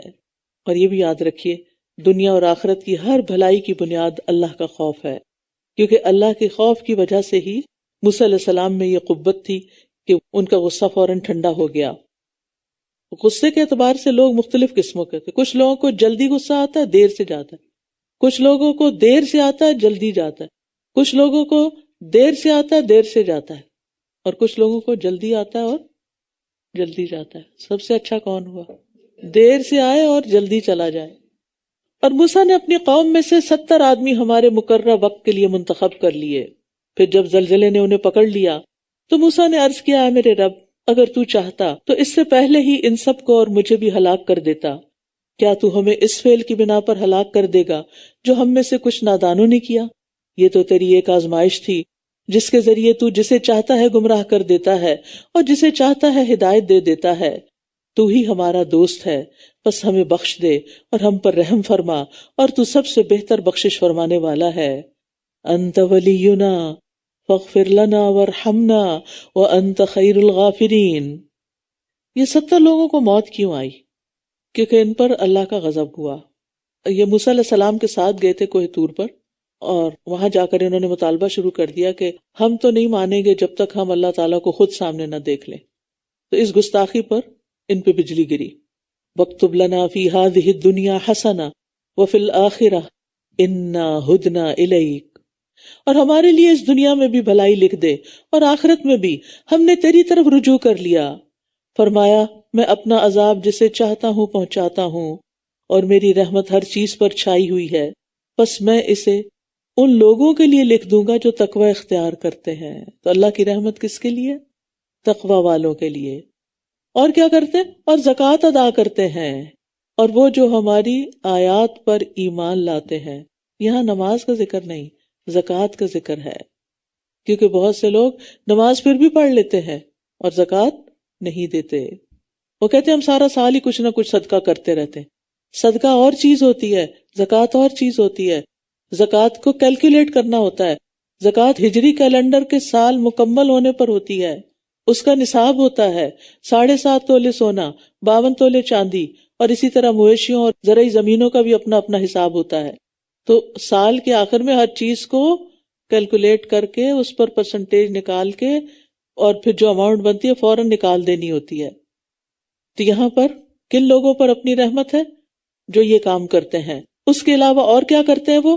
الذین یتبعون الرسول النبی الامی، وہ جو اس رسول نبی امی کی پیروی کرتے ہیں جسے وہ اپنے پاس تورات اور انجیل میں لکھا ہوا پاتے ہیں۔ وہ انہیں نیکی کا حکم دیتا ہے اور برائی سے روکتا ہے، اور پاکیزہ چیزیں ان کے لیے حلال کرتا ہے اور ناپاک چیزیں ان پر حرام ٹھہراتا ہے، اور ان سے ان کے وہ بوجھ اور طوق اتارتا ہے جو ان پر لدے ہوئے تھے۔ لہٰذا جو لوگ اس نبی پر ایمان لائے اور اسے قوت دی اور اس کی مدد کی اور اس نور کی پیروی کی جو اس کے ساتھ نازل کیا گیا، یہی وہ لوگ ہیں جو فلاح پانے والے ہیں۔ قُلْ يَا أَيُّهَا النَّاسُ إِنِّي رَسُولُ اللَّهِ إِلَيْكُمْ جَمِيعًا، آپ کہہ دیجئے اے لوگو، بے شک میں تم سب کی طرف اللہ کا رسول ہوں، وہ اللہ جس کے لیے آسمانوں اور زمین کی بادشاہت ہے، جس کے سوا کوئی معبود نہیں، وہی زندگی دیتا ہے اور وہی موت دیتا ہے، بس تم ایمان لاؤ اللہ پر اور اس کے رسول نبی امی پر جو اللہ پر اور اس کے کلمات پر ایمان رکھتا ہے، اور اس کی پیروی کرو تاکہ تم ہدایت پا جاؤ۔ تو ہدایت کس میں ہے؟ کس چیز میں ہدایت کا راز ہے؟ ذرا غور کیجیے نا آیت پر۔ آخری حصہ دیکھیے، اس رسول نبی امی پر ایمان لا کر اس کے کلمات پر یقین کر کے اس کی پیروی کرتا ہے. اتبعو، نبی صلی اللہ علیہ وسلم کے اسوہ حسنہ کی پیروی، آپ کی اتباع کامیابی کے لیے ضروری ہے. وَمِن قَوْمِ مُوسَىٰ أُمَّةٌ يَهْدُونَ بِالْحَقِّ وَبِهِ يَعْدِلُونَ، اور موسیٰ کی قوم میں سے ایک گروہ حق کے ساتھ لوگوں کی رہنمائی کرتا ہے اور اسی کے مطابق وہ عدل کرتا ہے. یعنی ساری قوم موسیٰ ایک جیسی نہیں، ان میں اچھے لوگ بھی ہیں. وَقَطَّعْنَاهُمُ اثْنَتَيْ عَشْرَةَ أَسْبَاطًا أُمَمًا، اور ہم نے انہیں 12 قبیلوں میں تقسیم کر کے الگ الگ جماعتیں بنا دیا. اور جب اس کی قوم نے اس سے پانی مانگا تو ہم نے موسیٰ کی طرف وحی کی کہ اپنا عصا اس پتھر پر مارو تو اس میں سے 12 چشمے پھوٹ نکلے. ہر گروہ نے اپنا گھاٹ جان لیا اور ہم نے ان پر بادلوں کا سایہ کیا اور ہم نے ان پر من و سلوہ اتارا. کھاؤ ان پاکیزہ چیزوں میں سے جو ہم نے تمہیں عطا کی. اور انہوں نے ہم پر ظلم نہیں کیا بلکہ وہ اپنی ہی جانوں پر ظلم کر رہے تھے. اور جب ان سے کہا گیا اسی بستی میں ٹھہرے رہو اور اس میں جہاں سے تم چاہو کھاؤ، اور کہو حتتن، ہمیں بخش دے، اور دروازے سے سجدہ کرتے ہوئے شہر میں داخل ہو جاؤ، ہم تمہاری خطائیں معاف کر دیں گے، ان قریب ہم نیکی کرنے والوں کو اور زیادہ دیں گے. سنزید المحسنین. تو احسان کا بدلہ احسان. هل جزاء الاحسان الا الاحسان. یہ مت سوچے کہ ہم نے کسی پر احسان کیا تو وہ کسی کے فائدے کا ہے، وہ ہمارے اپنے فائدے کا ہے. تو ان میں سے جن لوگوں نے ظلم کیا تھا انہوں نے اس بات کو جو انہیں کہی گئی تھی بدل کر کچھ اور کر دیا، تو ہم نے ان پر آسمان سے ایک عذاب بھیجا اس لیے کہ وہ ظلم کیا کرتے تھے. اور آپ ان سے اس بستی کے بارے میں پوچھئے جو سمندر کے کنارے آباد تھی، جب وہ ہفتے کے دن کے معاملے میں زیادتی کرتے تھے. جب ہفتے کے دن ان کے سامنے مچھلیاں ابھر ابھر کر آتی تھیں اور جب ہفتے کا دن نہ ہوتا تو ان کے سامنے نہیں آتی تھیں. اس طرح ہم انہیں آزما رہے تھے اس لیے کہ وہ نافرمانی کرتے تھے. سبت یعنی ہفتے کا دن یہودیوں کے لیے ایک مقدس دن ہے. عربی زبان میں اس کو سبت کہتے ہیں، انگریزی میں سیٹرڈے کہتے ہیں. اس دن میں ان کے لیے ہر طرح کی معاشی سرگرمیاں ممنوع تھی. کوئی بزنس نہیں کر سکتے تھے، کوئی کام نہیں کر سکتے تھے. تو یہ جس قوم کا ذکر کیا جا رہا ہے بنی اسرائیل کی، یہ حضرت داؤد علیہ السلام کے زمانے میں کسی سمندر کے کنارے رہتے اور مچھلیاں پکڑا کرتے تھے. تو ہفتے کے روز مچھلیاں پکڑنا ان کے لیے ناجائز تھا، لیکن انہوں نے کچھ ہیلے کر کے اس حکم کی خلاف ورزی کرنی چاہی اور پھر بعد میں کھلم کھلا مچھلیاں پکڑنا شروع کر دی. کچھ نیک لوگوں نے انہیں سمجھایا بھی لیکن وہ باز نہ آئے. بالآخر ان پر عذاب آیا اور بڑا سخت عذاب آیا. وہ کیا کہ ان کی صورتیں مسخ کر کے انہیں بندر بنا دیا گیا. استغفر اللہ. اور جب ان میں سے ایک گروہ نے کہا تم ایسے لوگوں کو کیوں نصیحت کرتے ہو جنہیں اللہ ہلاک کرنے والا ہے یا انہیں سخت عذاب دینے والا ہے، تو انہوں نے کہا تمہارے رب کے پاس عذر کے طور پر اور شاید کہ یہ ڈر جائیں. بنی اسرائیل میں 3 گروہ ہو گئے اس واقعے کے بعد. ایک گروہ تو مسلسل نافرمانی پہ کمر باندھے ہوئے تھا، مچھلیاں پکڑنے کا شوقین تھا اور کر رہا تھا. دوسرا گروہ شروع میں انہیں سمجھاتا رہا، جب نہ مانے تو چپ کر کے بیٹھ گئے، مایوس ہو گئے. تیسرا گروہ مایوس ہونے کی بجائے بدستور انہیں نصیحت کرتا رہا. اب دوسرے گروہ نے تیسرے گروہ سے کہا کہ جب یہ لوگ مسلسل نافرمانی کر رہے ہیں، اس پہ کمر باندھے ہوئے ہیں، تو پھر ان کو سمجھانے کا کوئی فائدہ نہیں. تو انہوں نے کیا کہا، معذرتاً الی ربکم، ہم کیوں سمجھا رہے، اس لیے نہیں کہ یہ ضرور مان ہی جائیں، یہ نہ بھی مانے تو کم از کم ہمارے پاس تو عذر ہوگا کہ ہم نے روکا تھا. اب سمجھ آ گئی ہمیں کیا کرنا ہے اس آیت کی روشنی میں. ہم بعض اوقات کیا کرتے ہیں، کسی کو ایک دفعہ سمجھایا، 2 دفعہ بتایا، نہیں مانتا، وہ جانے اس کا کام جانے، ہماری بلا سے نہیں. وقتاً فوقتاً کبھی نہ کبھی یاد دہانی کراتے رہیں تاکہ اللہ تعالیٰ کے سامنے عذر پیش کر سکیں کہ ہم نے تو کہا تھا. کیونکہ امر بالمعروف اور نہی عن المنکر ہماری ذمہ داری ہے، نیکی کا حکم دینا اور برائی سے روکنا، اور یہ ساری امت کی ذمہ داری ہے جہاں جہاں جو اس کے دائرہ کار میں ہے. اور جو ہمارے دائرہ کار میں نہیں ان کے بارے میں ہم کیا کر سکتے ہیں. فَلَمَّا نَسُوا مَا ذُكِّرُوا بِهِ، پھر جب وہ اس بات کو بھول گئے جس کی وہ نصیحت کیے گئے تھے، تو ہم نے ان لوگوں کو جو برائی سے روکتے تھے نجات دے دی، اور جو ظلم کرتے تھے انہیں سخت عذاب میں پکڑ لیا کیونکہ وہ نافرمانیاں کیا کرتے تھے. تو اس سے پتہ چلتا ہے کہ امر بالمعروف اور نہی عن المنکر نجات کا سبب ہے. پھر جب وہ اس کام میں حد سے بڑھ گئے جس سے روکے گئے تھے، یعنی کھلم کھلا مچھلیاں پکڑنی شروع کر دی. تو ہم نے انہیں کہا کہ ذلیل بندر بن جاؤ. ان کی شکلیں بندروں جیسی ہو گئی. وہ ایک دوسرے کو پہچانتے تھے اور روتے تھے، لیکن کوئی ان کا علاج نہیں کر سکتا تھا. اور جب آپ کے رب نے اعلان کر دیا کہ وہ ان پر قیامت کے دن تک ضرور ایسے لوگوں کو بھیجتا رہے گا جو انہیں برا عذاب چکھائیں گے، بلا شبہ آپ کا رب بہت جلد سزا دینے والا ہے، اور بے شک وہ بہت بخشنے والا نہایت رحم کرنے والا ہے. اور ہم نے انہیں زمین میں ٹکڑے ٹکڑے کر کے گروہوں میں تقسیم کر دیا. ان میں سے کچھ نیک تھے اور ان میں سے کچھ اس کے علاوہ تھے، اور ہم نے انہیں اچھے اور برے حالات کے ساتھ آزمایا، شاید کہ یہ رجوع کر لیں، شاید کہ پلٹ آئیں، شاید کہ کچھ سیکھ جائیں. لیکن کیا ہوا؟ پھر ان کے بعد ایسے نااہل جانشین کتاب کے وارث ہوئے جو اس حقیر دنیا کا مال و متاع لے لیتے اور کہتے کہ ضرور ہمیں بخش دیا جائے گا، اور اگر ان کے پاس اسی کی مانند اور مال و متاع آتا تو وہ اس کو بھی لے لیتے. کیا ان سے کتاب میں پختہ عہد نہیں لیا گیا تھا کہ یہ اللہ کے بارے میں حق بات کے سوا کچھ نہ کہیں گے؟ حالانکہ جو کچھ اس میں تھا انہوں نے پڑھ لیا تھا، علم تھا. اور آخرت کا گھر ان لوگوں کے لیے بہتر ہے جو اللہ سے ڈرتے ہیں. کیا پھر بھی تم عقل سے کام نہیں لیتے؟ اہل کتاب رشوت لے کر لوگوں سے کتاب اللہ کی غلط تفسیر کرتے، لوگوں کو غلط مسئلے بتاتے، اور اس کے باوجود خود کو بخشا ہوا سمجھتے تھے کہ ہم بڑے عالم ہیں، ہم تو لوگوں کی خدمت کر رہے ہیں، لوگوں کے مسئلے حل کر رہے ہیں، اس لیے ہماری تو نجات ہی نجات ہے. اور وہ یہ بھول گئے تھے کہ کتنا بھی بڑا کوئی عالم ہو کتاب کا، اگر وہ اس کتاب کے مطابق بات نہیں کرتا تو پھر صرف کسی عالم ہونے کی ڈگری اس کو فائدہ نہیں دے گی. اور ویسے بھی آپ دیکھیں کہ گناہوں پر اصرار جو ہے وہ ہلاکت ہے. ان کو سمجھایا جاتا پھر وہ دوبارہ وہی کام کرتے. تو ایسا استغفار مطلوب نہیں جو صرف زبان کی حد تک ہو، استغفر اللہ استغفر اللہ. وہ استغفار چاہیے جو واقعی گناہوں پر ندامت کے بعد اور شرمندگی کے بعد انسان اللہ کی طرف رجوع کرے اور اسے معافی مانگے. اس کے برعکس کچھ اور لوگوں کی صفت بیان کی گئی. والذین یمسکون بالکتاب واقاموا الصلاۃ انا لا نضیع اجر المصلحین. اور جو لوگ کتاب کو مضبوطی سے پکڑتے ہیں اور نماز قائم کرتے ہیں تو بے شک ہم ایسے اصلاح کرنے والوں کا اجر ضائع نہیں کرتے. یعنی کتاب کو خود اپنے اوپر بھی نافذ کرتے ہیں اور دوسروں کو بھی کتاب کے مطابق زندگی بسر کرنے کی تعلیم دیتے ہیں، اور نماز قائم کرتے ہیں، یعنی اللہ سبحانہ وتعالیٰ سے نماز کے ذریعے مضبوط تعلق رکھتے ہیں. ایسے لوگوں کا اجر ضائع نہیں ہوگا. لیکن وہ شخص جو صبح سوتا رہے اور پھر دیر سے اٹھے، دیر سے نماز پڑھے اور پھر گاؤن پہن کے جا کے دورہ قرآن کرانا شروع کر دے، تو یہ طریقہ ٹھیک نہیں ہے. سب سے پہلے تو اپنے اوپر کام کرنے کی ضرورت ہے.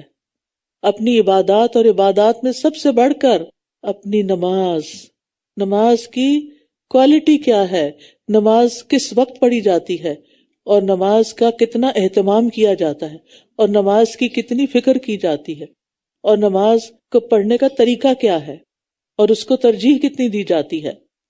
نماز چونکہ دین کا بنیادی ستون ہے، اگر یہ ڈھہ گیا تو سب کچھ گیا، سب کچھ برباد. وہ چھت جو کھڑی ہے نا سب نیچے آ جائے گی. تو اس لیے دین کی تعلیم دینے والے مصلحین کو سب سے پہلے اپنی نمازوں کی فکر کرنی چاہیے اور پھر دوسروں کی بھی. وَإِذْ نَتَقْنَا الْجَبَلَ فَوْقَهُمْ كَأَنَّهُ ظُلَّةٌ. اور یاد کرو جب ہم نے پہاڑ کو ان کے اوپر اس طرح اٹھا دیا گویا کہ وہ ایک سائبان ہو، اور انہوں نے سمجھ لیا کہ وہ ان پر گرنے والا ہے. تو ہم نے کہا جو کچھ ہم نے تمہیں دیا ہے اس کو مضبوطی سے پکڑ لو اور یاد رکھو اس کو جو اس میں ہے تاکہ تم متقی بن جاؤ. تقویٰ کہاں سے حاصل ہوتا ہے؟ پھر کتاب کو مضبوطی سے پکڑنے سے. سورۃ البقرہ میں طور کا لفظ بیان کیا گیا اور یہاں جبل کا لفظ، یہاں پہاڑ کا لفظ آیا ہے. یا تو وہ طور نامی پہاڑ تھا یا لفظ طور عام پہاڑ کے معنی میں بھی آتا ہے، تو دونوں معنی مراد ہو سکتے ہیں. تو بنی اسرائیل پر یہ پہاڑ بلند کیوں کیا گیا؟ یعنی پہاڑ کو زمین سے اکھاڑ کر، پہاڑ جو ہے نا زمین میں کیلوں کی طرح گڑے ہوئے، تو اللہ تعالیٰ کے فرشتوں کے لیے ان کو اکھاڑنا کچھ مشکل ہے. اس کو اکھاڑ کر ان کے سروں کے اوپر معلق کیا گیا کہ مانتے ہو یا نہیں. لیکن پھر یہ قوم بھول گئی. قوت کے ساتھ پکڑنے کا حکم، یعنی قوت کے ساتھ پکڑنے کا مطلب اس پر عمل کرنا ہے. حسن بصری کہتے ہیں اس قرآن کو غلاموں اور بچوں نے پڑھا ہے لیکن انہوں نے اسے شروع سے نہیں لیا، یعنی عمل نہیں کیا. انہیں اس کے معنی اور تعویل کا کوئی علم نہیں، پتہ ہی نہیں اس کے اندر کیا لکھا ہے. قرآن کو پڑھنے کا سب سے زیادہ حقدار وہ ہے جس کے عمل میں یہ قرآن دکھائی دے. وہ ہے اہل القرآن میں سے۔ وَإِذْ أَخَذَ رَبُّكَ مِن بَنِي آدَمَ مِن ظُهُورِهِمْ ذُرِّيَّتَهُمْ وَأَشْهَدَهُمْ عَلَىٰ أَنفُسِهِمْ أَلَسْتُ بِرَبِّكُمْ، اور جب آپ کے رب نے بنی آدم کی پشتوں سے ان کی اولاد کو نکالا اور انہیں خود ان کے نفسوں پر گواہ بنایا، پھر پوچھا کیا میں تمہارا رب نہیں ہوں؟ انہوں نے کہا ہاں، ہم گواہی دیتے ہیں کہ آپ ہی ہمارے رب ہیں، تاکہ تم قیامت کے دن یہ نہ کہو کہ ہم تو اس سے بالکل غافل تھے۔ اس عہد کی تفصیل کچھ یوں آتی ہے کہ عرفہ والے دن نعمان جگہ میں اللہ تعالیٰ نے آدم علیہ السلام کی اولاد سے، جن کی روحیں پیدا کی گئی تھی اس دن، ایک عہد دیا تھا، یعنی آدم کی پشت سے ہونے والی تمام اولاد کو نکال کے اپنے سامنے پھیلا دیا اور ان سے پوچھا کیا میں تمہارا رب نہیں ہوں؟ تو سب نے کہا کیوں نہیں، آپ ہی ہمارے رب ہیں، ہم سب تیرے رب ہونے کی گواہی دیتے ہیں۔ تو یہ وعدہ کیوں لیا گیا تھا اس وقت؟ تاکہ کل کوئی عذر نہ پیش کرے کہ ہمارے باپ دادا شرک کرتے تھے اس لیے ہم نے بھی شرک کیا۔ توحید اللہ نے انسان کی فطرت میں رکھی ہوئی ہے اور اسی بنا پر انسان کا حساب ہوگا۔ یا تم یہ نہ کہو کہ شرک تو اس سے پہلے ہمارے آباء و اجداد نے کیا تھا اور ہم تو ان کے بعد انہی کی اولاد تھے، کیا پھر تو ہمیں اس کام کی وجہ سے ہلاک کرے گا جو ان غلط کاروں نے کیا؟ وَكَذَلِكَ نُفَصِّلُ الْآيَاتِ وَلَعَلَّهُمْ يَرْجِعُونَ، اور اسی طرح ہم آیات کو کھول کھول کر بیان کرتے ہیں اور اس لیے کہ یہ رجوع کر لیں۔ وَاتْلُ عَلَيْهِمْ نَبَأَ الَّذِي آتَيْنَاهُ آيَاتِنَا، اور انہیں اس شخص کا حال پڑھ سنائیے جسے ہم نے اپنی آیات دیں، پھر وہ ان سے بالکل نکل گیا تو شیطان اس کے پیچھے لگ گیا، پھر وہ گمراہوں میں شامل ہو گیا۔ یعنی اللہ تعالیٰ نے اس کو اپنی کتاب دی، آیات کا علم دیا، اس نے سمجھ لیا ان کو، لیکن پڑھنے کے بعد اس کو بلا دیا اور ان پر عمل چھوڑ دیا۔ اب کیا ہوا؟ شیطان کو رستہ مل گیا، شیطان اس شخص کے پیچھے لگ گیا اور یہ پوری طرح گمراہ ہو گیا۔ ایسے نمونے ملتے ہیں آج کی دنیا میں بھی۔ قرآن پڑھا، عمل بدلا، چھوڑا تو سب کچھ ہی چھوڑ دیا، سارا عمل بھی ختم، پردہ ختم، نمازیں ختم، اور پوری دنیا میں ہی لگ گئے۔ وَلَوْ شِئْنَا لَرَفَعْنَاهُ بِهَا، اور اگر ہم چاہتے تو انہی آیات کے ساتھ اسے بلندی عطا کرتے، لیکن وہ تو زمین کی طرف جھک گیا اور اپنی خواہش کی پیروی کرنے لگا، یعنی دنیا کی طرف مائل ہو کر اپنی خواہشات کی تکمیل میں لگ گیا بس، لہٰذا اس کی مثال کتے کی طرح ہے۔ یعنی ایسا شخص جو دین پڑھ لکھ کے پھر چھوڑ دے، اس کی مثال کتے کی طرح ہے۔ اگر تو اس پر حملہ کرے تو وہ زبان لٹکائے ہانپتا ہے، یا تو اسے چھوڑ دے تب بھی وہ زبان لٹکائے ہانپتا ہے۔ یہی مثال اس قوم کی ہے جنہوں نے ہماری آیات کو جھٹلایا، بس آپ ان واقعات کو بیان کیجئے تاکہ یہ غور و فکر کریں۔ بعض مفسرین نے اس شخص کو پوائنٹ آؤٹ کرنے کی کوشش کی ہے کہ وہ کون تھا، اس کا نام کیا تھا، لیکن اس تکلف کی اتنی ضرورت ہی نہیں۔ ایسے افراد ہر امت میں ہر دور میں ہوتے رہے ہیں۔ جو انسان بھی اس طرح کی صفات رکھتا ہوگا وہی اس آیت کا مصداق ہے۔ اور یہ کتے کی مثال کیوں دی گئی؟ کیونکہ کتے کے اندر ایک لالچ ہوتی ہے، وہ کہیں راستے میں چل رہا ہو نا تو اس کے کام کی نہ بھی چیز ہو پھر بھی اس کو سونگ کے گزرتا ہے کہ شاید اس میں کوئی ہڈی پڑی ہو، شاید میرے فائدے کی کوئی چیز ہو، یعنی اس کی لالچ کی ایک انتہا ہے۔ تو ایسا شخص بھی جو دین کو چھوڑ گیا، دین کی مجلسوں کو چھوڑ گیا، دین کے طریقے کو چھوڑ گیا، دین پر عمل کو چھوڑ گیا، اس کے اندر بھی دراصل خواہشات تھی اور دنیا کے مال کے لیے اس کی رال ٹپکتی رہتی تھی، جیسے کتے کی رال ٹپکتی رہتی ہے ایسے ہی اس کی بھی۔ تو بات یہ ہے کہ ایسے لوگوں سے عبرت حاصل کرنی چاہیے اور اللہ سے دعا کرنی چاہیے کہ اللہ ہمیں ثابت قدمی عطا کرے۔ کتنی بری مثال ہے ان لوگوں کی جنہوں نے ہماری آیات کو جھٹلایا اور وہ اپنے ہی نفسوں پر ظلم کرتے رہے۔ مَن يَهْدِ اللَّهُ فَهُوَ الْمُهْتَدِي وَمَن يُضْلِلْ فَأُولَٰئِكَ هُمُ الْخَاسِرُونَ، جسے اللہ ہدایت دے وہی ہدایت پانے والا ہے، اور جن کو وہ بھٹکا دے تو ایسے ہی لوگ خسارہ پانے والے ہیں۔ ہدایت اللہ کے ہاتھ میں ہے، اگر مل جائے تو اللہ ہی کا شکر ادا کرے۔ پھر فرمایا وَلَقَدْ زَرَعْنَا لِجَهَنَّمَ كَثِيرًا مِنَ الْجِنِّ وَالْإِنسِ، اور ہم نے بہت سے جنوں اور انسانوں کو یقینی طور پر جہنم کے لیے پیدا کیا ہے۔ یعنی کیوں جہنم میں جائیں گے وہ؟ ان کے پاس دل ہیں جن سے وہ سمجھتے نہیں، اور ان کے پاس آنکھیں ہیں جن سے وہ دیکھتے نہیں، اور ان کے پاس کان ہیں جن سے وہ سنتے نہیں۔ یہ لوگ چوپایوں کی طرح ہیں، بلکہ ان سے بھی زیادہ گمراہ۔ یہی لوگ غفلت میں مبتلا ہیں، یعنی جو لوگ مقصد حیات سے غافل ہو کر زندگی بسر کریں پھر ان کا یہ انجام ہے۔ تو اس سے پتہ چلتا ہے کہ اللہ اور رسول کو پہچاننا، ان کے احکامات کو سیکھنا ہر شخص پر فرض ہے. اگر کوئی ایسا نہیں کرے گا تو بھٹک جائے گا، اور بھٹک گیا تو پھر انجام بہت ہی خوفناک ہے. وَلِلَّهِ الْأَسْمَاءُ الْحُسْنَى فَادْعُوهُ بِهَا، اور اللہ ہی کے لیے سب سے بہترین نام ہے، بس اسے ان ناموں کے ساتھ پکارو، اور ان لوگوں کو چھوڑ دو جو اس کے ناموں میں کجروی اختیار کرتے ہیں، یہ ضرور اس کا بدلہ دیے جائیں گے جو یہ کر رہے ہیں. اللہ سبحانہ وتعالیٰ کے کتنے نام ہیں؟ ان گنت. کچھ تو ایسے ہیں جن کا ہمیں علم ہے، اور کچھ ایسے ہیں جن کا ہم علم ہی نہیں رکھتے.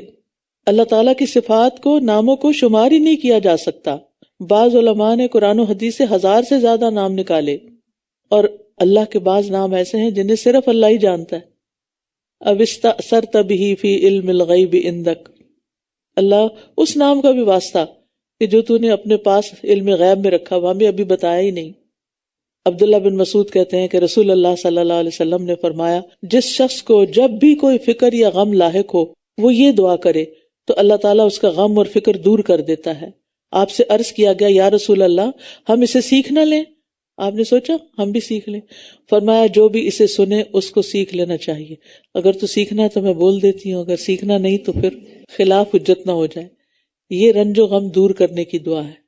نہیں آتی تو کہیں لکھ کے لگا لیں، شاید لکھا ہوا کارڈ بھی کوئی موجود ہو تو وہ لے لیں تاکہ یاد دہانی ہو، کیونکہ کوئی دن ایسا نہیں گزرتا نا جس میں کوئی رنج و غم نہ ہو. اور وہ دعا ہے، اللہم انی عبدک وابن عبدک وابن امتک ناصیتی بیدک ماض فی حکمک عدل فی قضاؤک اسألک بکل اسم هو لک سمیت به نفسک او انزلتہ فی کتابک او علمتہ احدا من خلقک او استأثرت به فی علم الغیب عندک ان تجعل القرآن ربیع قلبی ونور صدری وجلاء حزنی وذہاب ہمی. اے اللہ، بے شک میں تیرا بندہ ہوں، تیرے بندے کا بیٹا ہوں، تیری بندی کا بیٹا ہوں. میری پیشانی تیرے ہاتھ میں ہے، تیرا فیصلہ مجھ پہ نافذ ہے، تیرا فیصلہ میرے بارے میں عین انصاف کا ہے. میں تیرے ہر نام کے وسیلے سے، جسے تو نے خود اپنا نام رکھا یا اسے اپنی مخلوق میں سے کسی کو سکھایا یا اپنی کتاب میں نازل کیا ہے یا تو نے اسے علم غیب میں اپنے پاس رکھنے کو ترجیح دی ہے، میں تجھ سے یہ سوال کرتا ہوں کہ تو قرآن کو میرے دل کی بہار، میرے سینے کا نور، میرے غم کا ازالہ اور میری فکر کو دور کرنے کا ذریعہ بنا دے. تو اس سے انشاءاللہ آپ آہستہ آہستہ اور قرآن کے قریب آ جائیں گے. یہاں ایک اور بات سے خبردار بھی کیا گیا کہ اللہ کے ناموں میں الحاد نہیں کرنا چاہیے، کجربی اختیار نہیں کرنی چاہیے. اس کی ایک صورت یہ ہے کہ اللہ کے ناموں میں تبدیلی کر دی جائے. مثلاً اللہ کے اسی نام سے ایک بت کا نام لات رکھ دیا گیا، اللات تھا پھر اس کو خالی لات کر دیا آسانی کے لیے. اسی طرح اللہ کے صفاتی ناموں میں عزیز میں سے عزا بنا لیا گیا، یہ الحاد ہے. اسی طرح اللہ کے ناموں میں اپنی طرف سے اضافہ کر لینا، جو اللہ نے اپنا نام نہیں رکھا ہم نے خود بنا کے اللہ کا رکھ دیا، وہ بھی درست نہیں. من گھڑت نام نہیں لینے چاہیے اللہ تعالیٰ کے. یا یہ کہ اللہ تعالیٰ کے ناموں میں کمی کر دی جائے، مثلاً اسے ایک ہی مخصوص نام سے پکارا جائے، دوسرے صفاتی ناموں سے پکارنے کو برا سمجھا جائے. اور الحاد کی ایک صورت یہ بھی ہے کہ ان ناموں میں تعویل، تعطیل یا تشبیہ سے کام لیا جائے، جیسے کچھ گمراہ فرقے کرتے ہیں. اور یاد رکھیے کہ اللہ سبحانہ تعالیٰ کا ذاتی نام اللہ ہی ہے اور باقی صفاتی نام ہے. اور سیدھے رستے سے ہٹنا کیا ہے؟ اللہ کے ناموں میں الحاد بذات خود کیا ہے کہ مثلاً اللہ تعالیٰ کے وہ نام رکھنا کہ جو اور معبودوں کے لیے بولے جاتے ہیں، جیسے یزدہ، بھگوان، رام، ایسے نام بولنے سے پرہیز کرنا چاہیے. اسی ضمن میں آتا خدا، کیونکہ اللہ تعالیٰ نے اپنا نام خدا نہیں رکھا، اللہ رکھا ہے. یا یہ کہ اللہ کے نام بندوں یا کسی بتوں وغیرہ کے نام رکھ دیے جائیں، یہ بھی درست نہیں. یا یہ کہ ان کے اندر کوئی تحریف اور تعطیل وغیرہ کر دی جائے. تعطیل کا مطلب ہوتا ہے اس صفت کو اس سے نکال دینا. اللہ تعالیٰ کے صفاتی ناموں کا اپنی زبان میں ترجمہ کرنا جائز ہے، ٹھیک ہے. اسی لیے آپ کو ٹرانسلیشنز بھی مل جاتی ہیں، اردو میں بھی، انگلش میں بھی، اور کارڈز موجود ہیں جن میں یہ چیز ہے. تو اگر آپ کے پاس ہوں اور ان کو یاد کر لیں تو بہت اچھا ہے. لیکن یہ ہے کہ جب اللہ سے دعا کریں جو اصل چیز یہاں سکھائی جا رہی تو کیسے مانگیں؟ یا اللہ، یا رحمان، یا رحیم، یا حی یا قیوم، یا ذل جلال والاکرام، یا رب العالمین، یا ارحم الراحمین، یا من بیدہ ملکوت السماوات والارض، یا فرد، یا صمد. یعنی نام لیتے جائیں جتنے بھی آپ کو یاد ہیں، لیکن دل سے لیں، سوچ کے لیں اور پھر پکاریں اس کو. تو اس سے دعا قبول ہوتی ہے. پیچھے ہم نے پڑھا تھا نا کہ واسطہ دینا، ان ناموں کا واسطہ دے کر، وہ لوگ کہتے ہیں نا اللہ کا واسطہ ہے، اللہ کا واسطہ یہ کام کر دو. اور ان لوگوں میں سے جنہیں ہم نے پیدا کیا کچھ ایسے لوگ ہیں جو حق کے مطابق رہنمائی کرتے ہیں اور اسی کے مطابق وہ عدل و انصاف کرتے ہیں. یہی وصف موسیٰ علیہ السلام کی امت کے بعض لوگوں کا بیان ہوا. یہاں مراد امت محمد صلی اللہ علیہ وسلم ہے کہ اب حق صرف اس امت کے پاس ہے. اور اس میں کون لوگ شامل ہیں؟ صحابہ کرام، تابعین، سلف صالحین اور وہ تمام لوگ جو کتاب و سنت کو چھوڑ کر نئے رستے اختیار نہیں کرتے، خود بھی عمل کرتے ہیں ان دو پر اور لوگوں کی بھی اسی کے مطابق رہنمائی کرتے ہیں. والذین کذبوا بآیاتنا سنستدرجہم من حیث لا یعلمون، اور جن لوگوں نے ہماری آیات کو جھٹلا دیا ہے ہم انہیں ضرور اس طرح آہستہ آہستہ وہاں سے پکڑیں گے جہاں سے وہ جانتے بھی نہ ہوں گے. یعنی فوری گرفت نہیں ہوگی تاکہ یہ غفلت میں پڑے رہیں، ان کو ڈھیل دوں گا اور پھر اچانک پکڑ لوں گا. اور میں انہیں مہلت دے رہا ہوں، بے شک میری تدبیر بہت مضبوط ہے.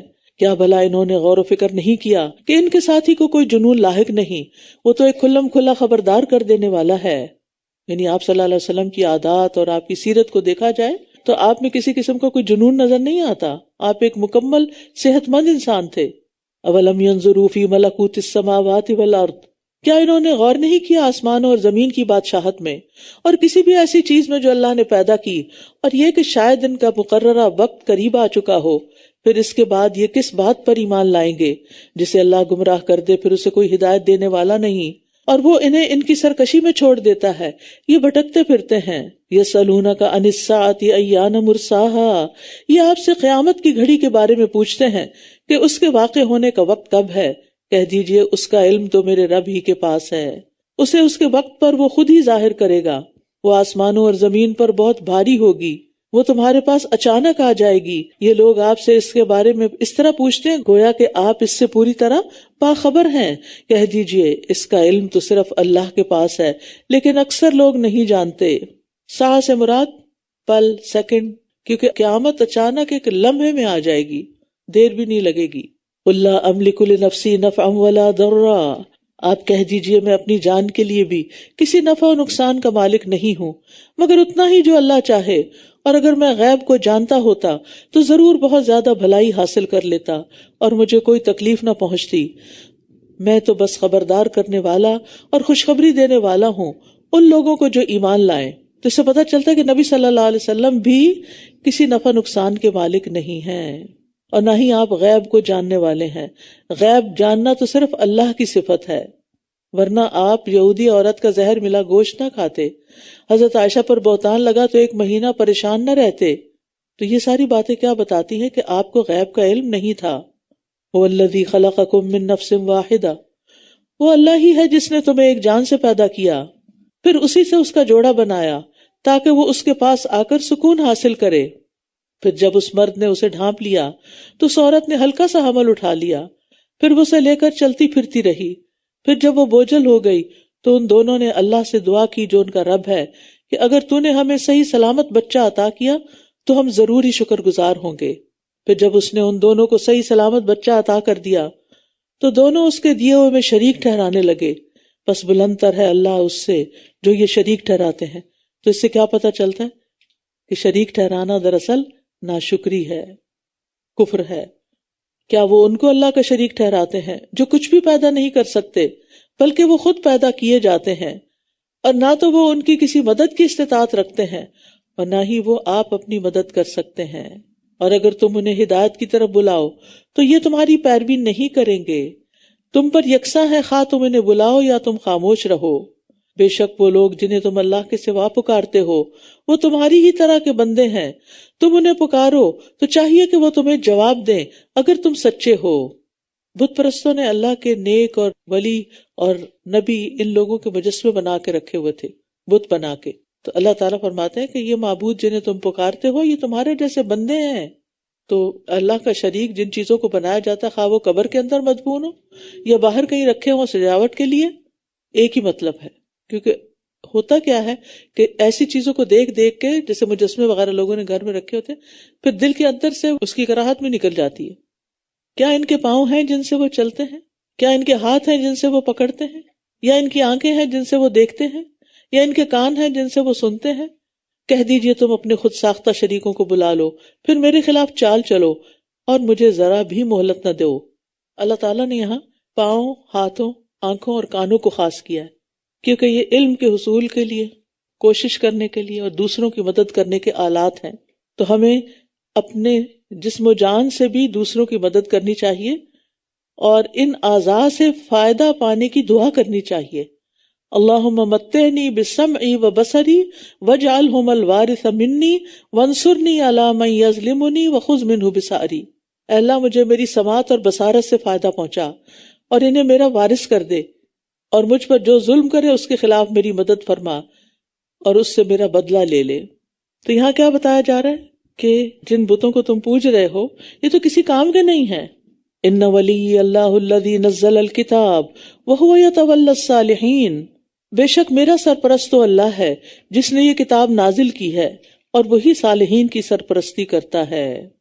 نیک مومن جو ہیں وہ ہمیشہ ایمان اور تقوی کی بنیاد پر دوستی کرتے ہیں اور ان لوگوں کی دوستی نہیں کرتے جو انہیں نہ فائدہ دے سکتے ہیں اور نہ ہی کوئی نقصان دے سکتے ہیں۔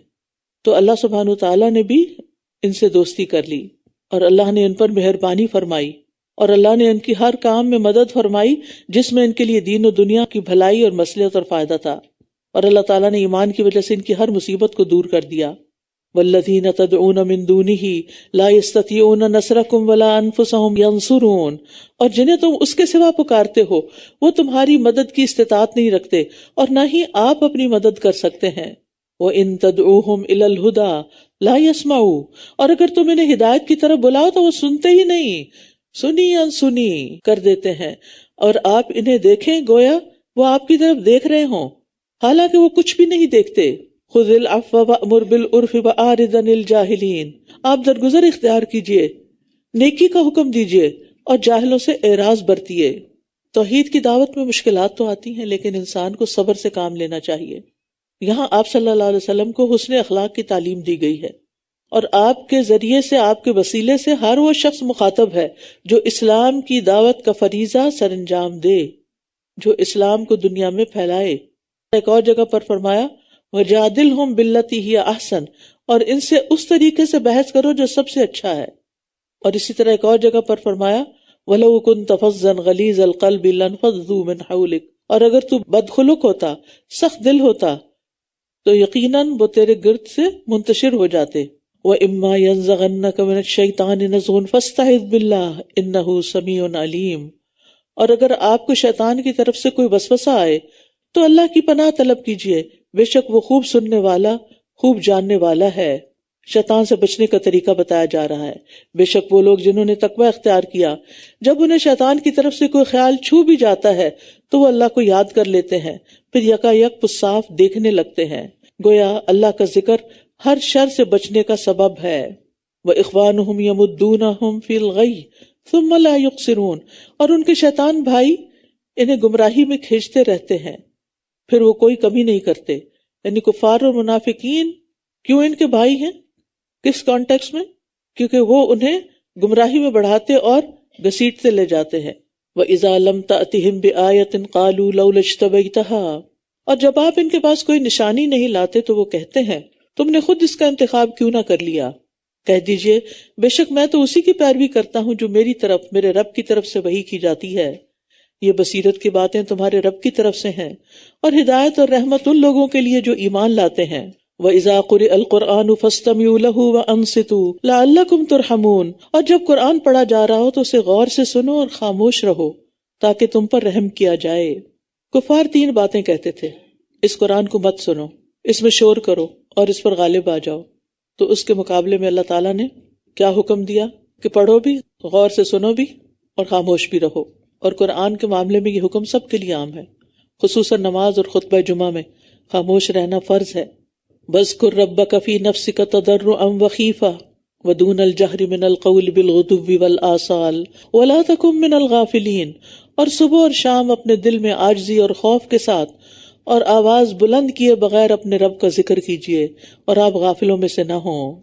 غدو کہتے ہیں فجر سے لے کر سورج طلوع ہونے کا وقت، اور آصال کہتے ہیں عصر سے لے کے مغرب تک کا وقت۔ یہی وقت ہے صبح شام کے اذکار کا، تو ان کی پابندی کیجیے۔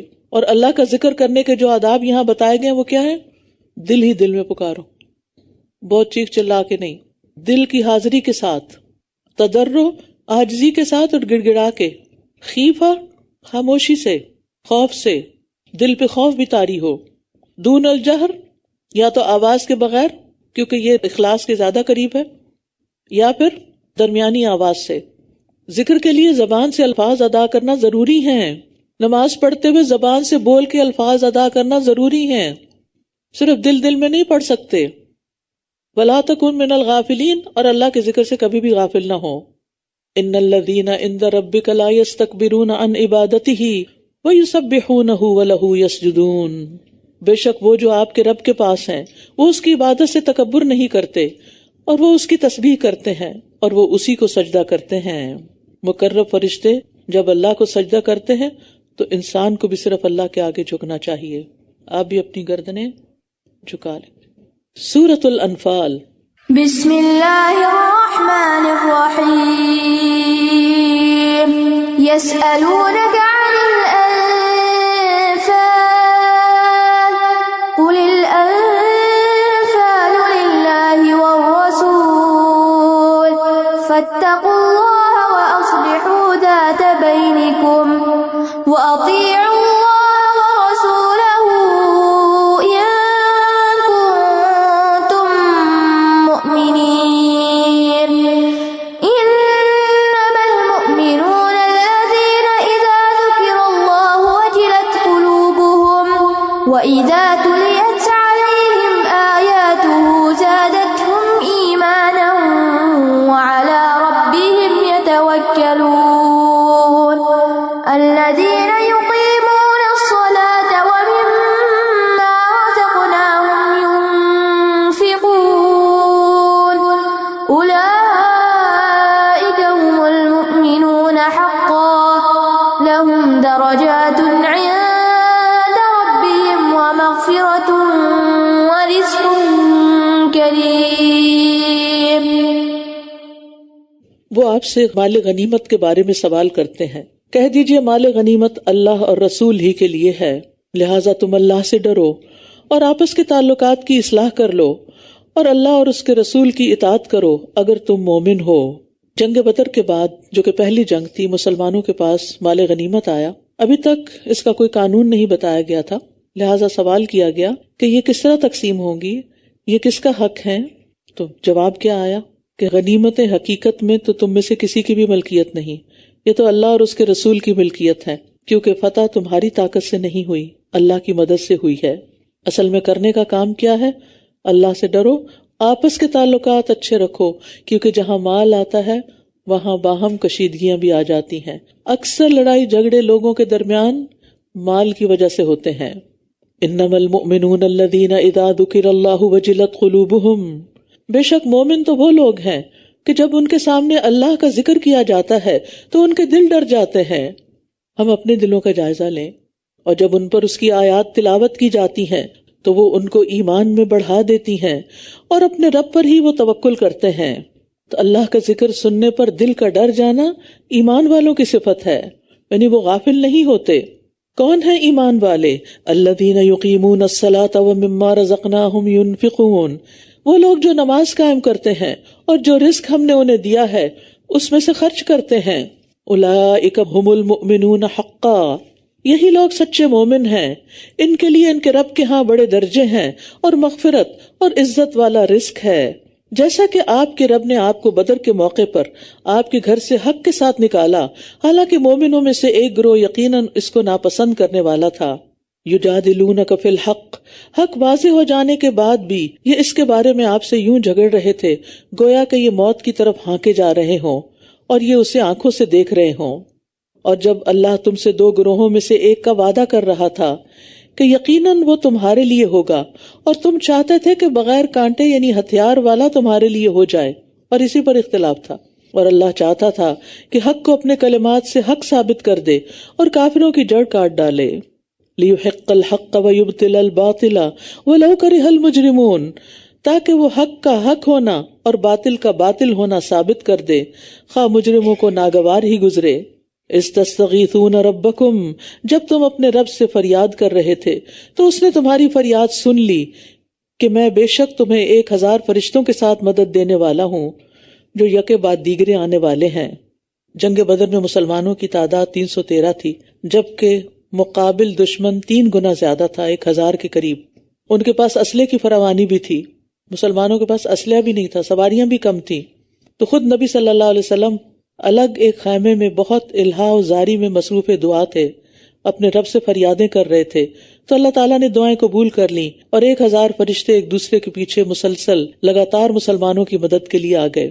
تو اس سے پتہ چلتا ہے کہ دعا میں استغاثہ کرنا چاہیے، عاجزی اختیار کرنی چاہیے، دل حضوری ہونی چاہیے، فریادیں کرنی چاہیے، اور اللہ نے اس کو محض ایک خوشخبری بنایا ہے اور تاکہ اس سے تمہارے دل مطمئن ہو جائیں، ورنہ مدد تو صرف اللہ کے پاس سے ہی آتی ہے۔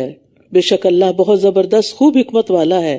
یعنی فرشتوں کے نزول کا مقصد مومنوں کو خوشخبری دینا تھا، اطمینان ان کے دلوں میں پیدا کرنا تھا، ورنہ اللہ تعالیٰ تو فرشتوں کے بغیر بھی مدد دے سکتا ہے، لیکن اس کا یہ مطلب نہیں کہ فرشتوں نے عملاً مدد نہیں کی تھی، مدد کی تھی جب وہ اپنی طرف سے امن دینے کے لیے تم پر اونگ طاری کر رہا تھا اور آسمان سے تم پر پانی برسا رہا تھا تاکہ اس کے ذریعے تمہیں پاک کر دے اور شیطان کی نجاست یعنی وسوسے کو تم سے دور کر دے، اور تاکہ تمہارے دلوں کو مضبوط کر دے اور اس کے ذریعے تمہارے قدموں کو جما دے۔ جنگ احد کی طرح جنگ بدر میں بھی مسلمانوں پر اونگ طاری ہوئی تھی، اور پھر ایک اور انعام بھی ہوا کہ بارش نازل فرما دی، جس سے وضو اور طہارت میں آسانی ہو گئی، پینے کے لیے پانی مل گیا، اور ریتلی زمین پہ بارش پڑی تو چلنا پھرنا آسان ہو گیا۔ اور جب آپ کا رب فرشتوں کی طرف وحی کر رہا تھا کہ میں تمہارے ساتھ ہوں، بس تم ان لوگوں کو ثابت قدم رکھو جو ایمان لائے، ان قریب میں کفر کرنے والوں کے دلوں میں روب ڈال دوں گا، بس تم گردنوں پر وار کرو اور ان کے ہر پور پر ضرب لگاؤ۔ یہ اس لیے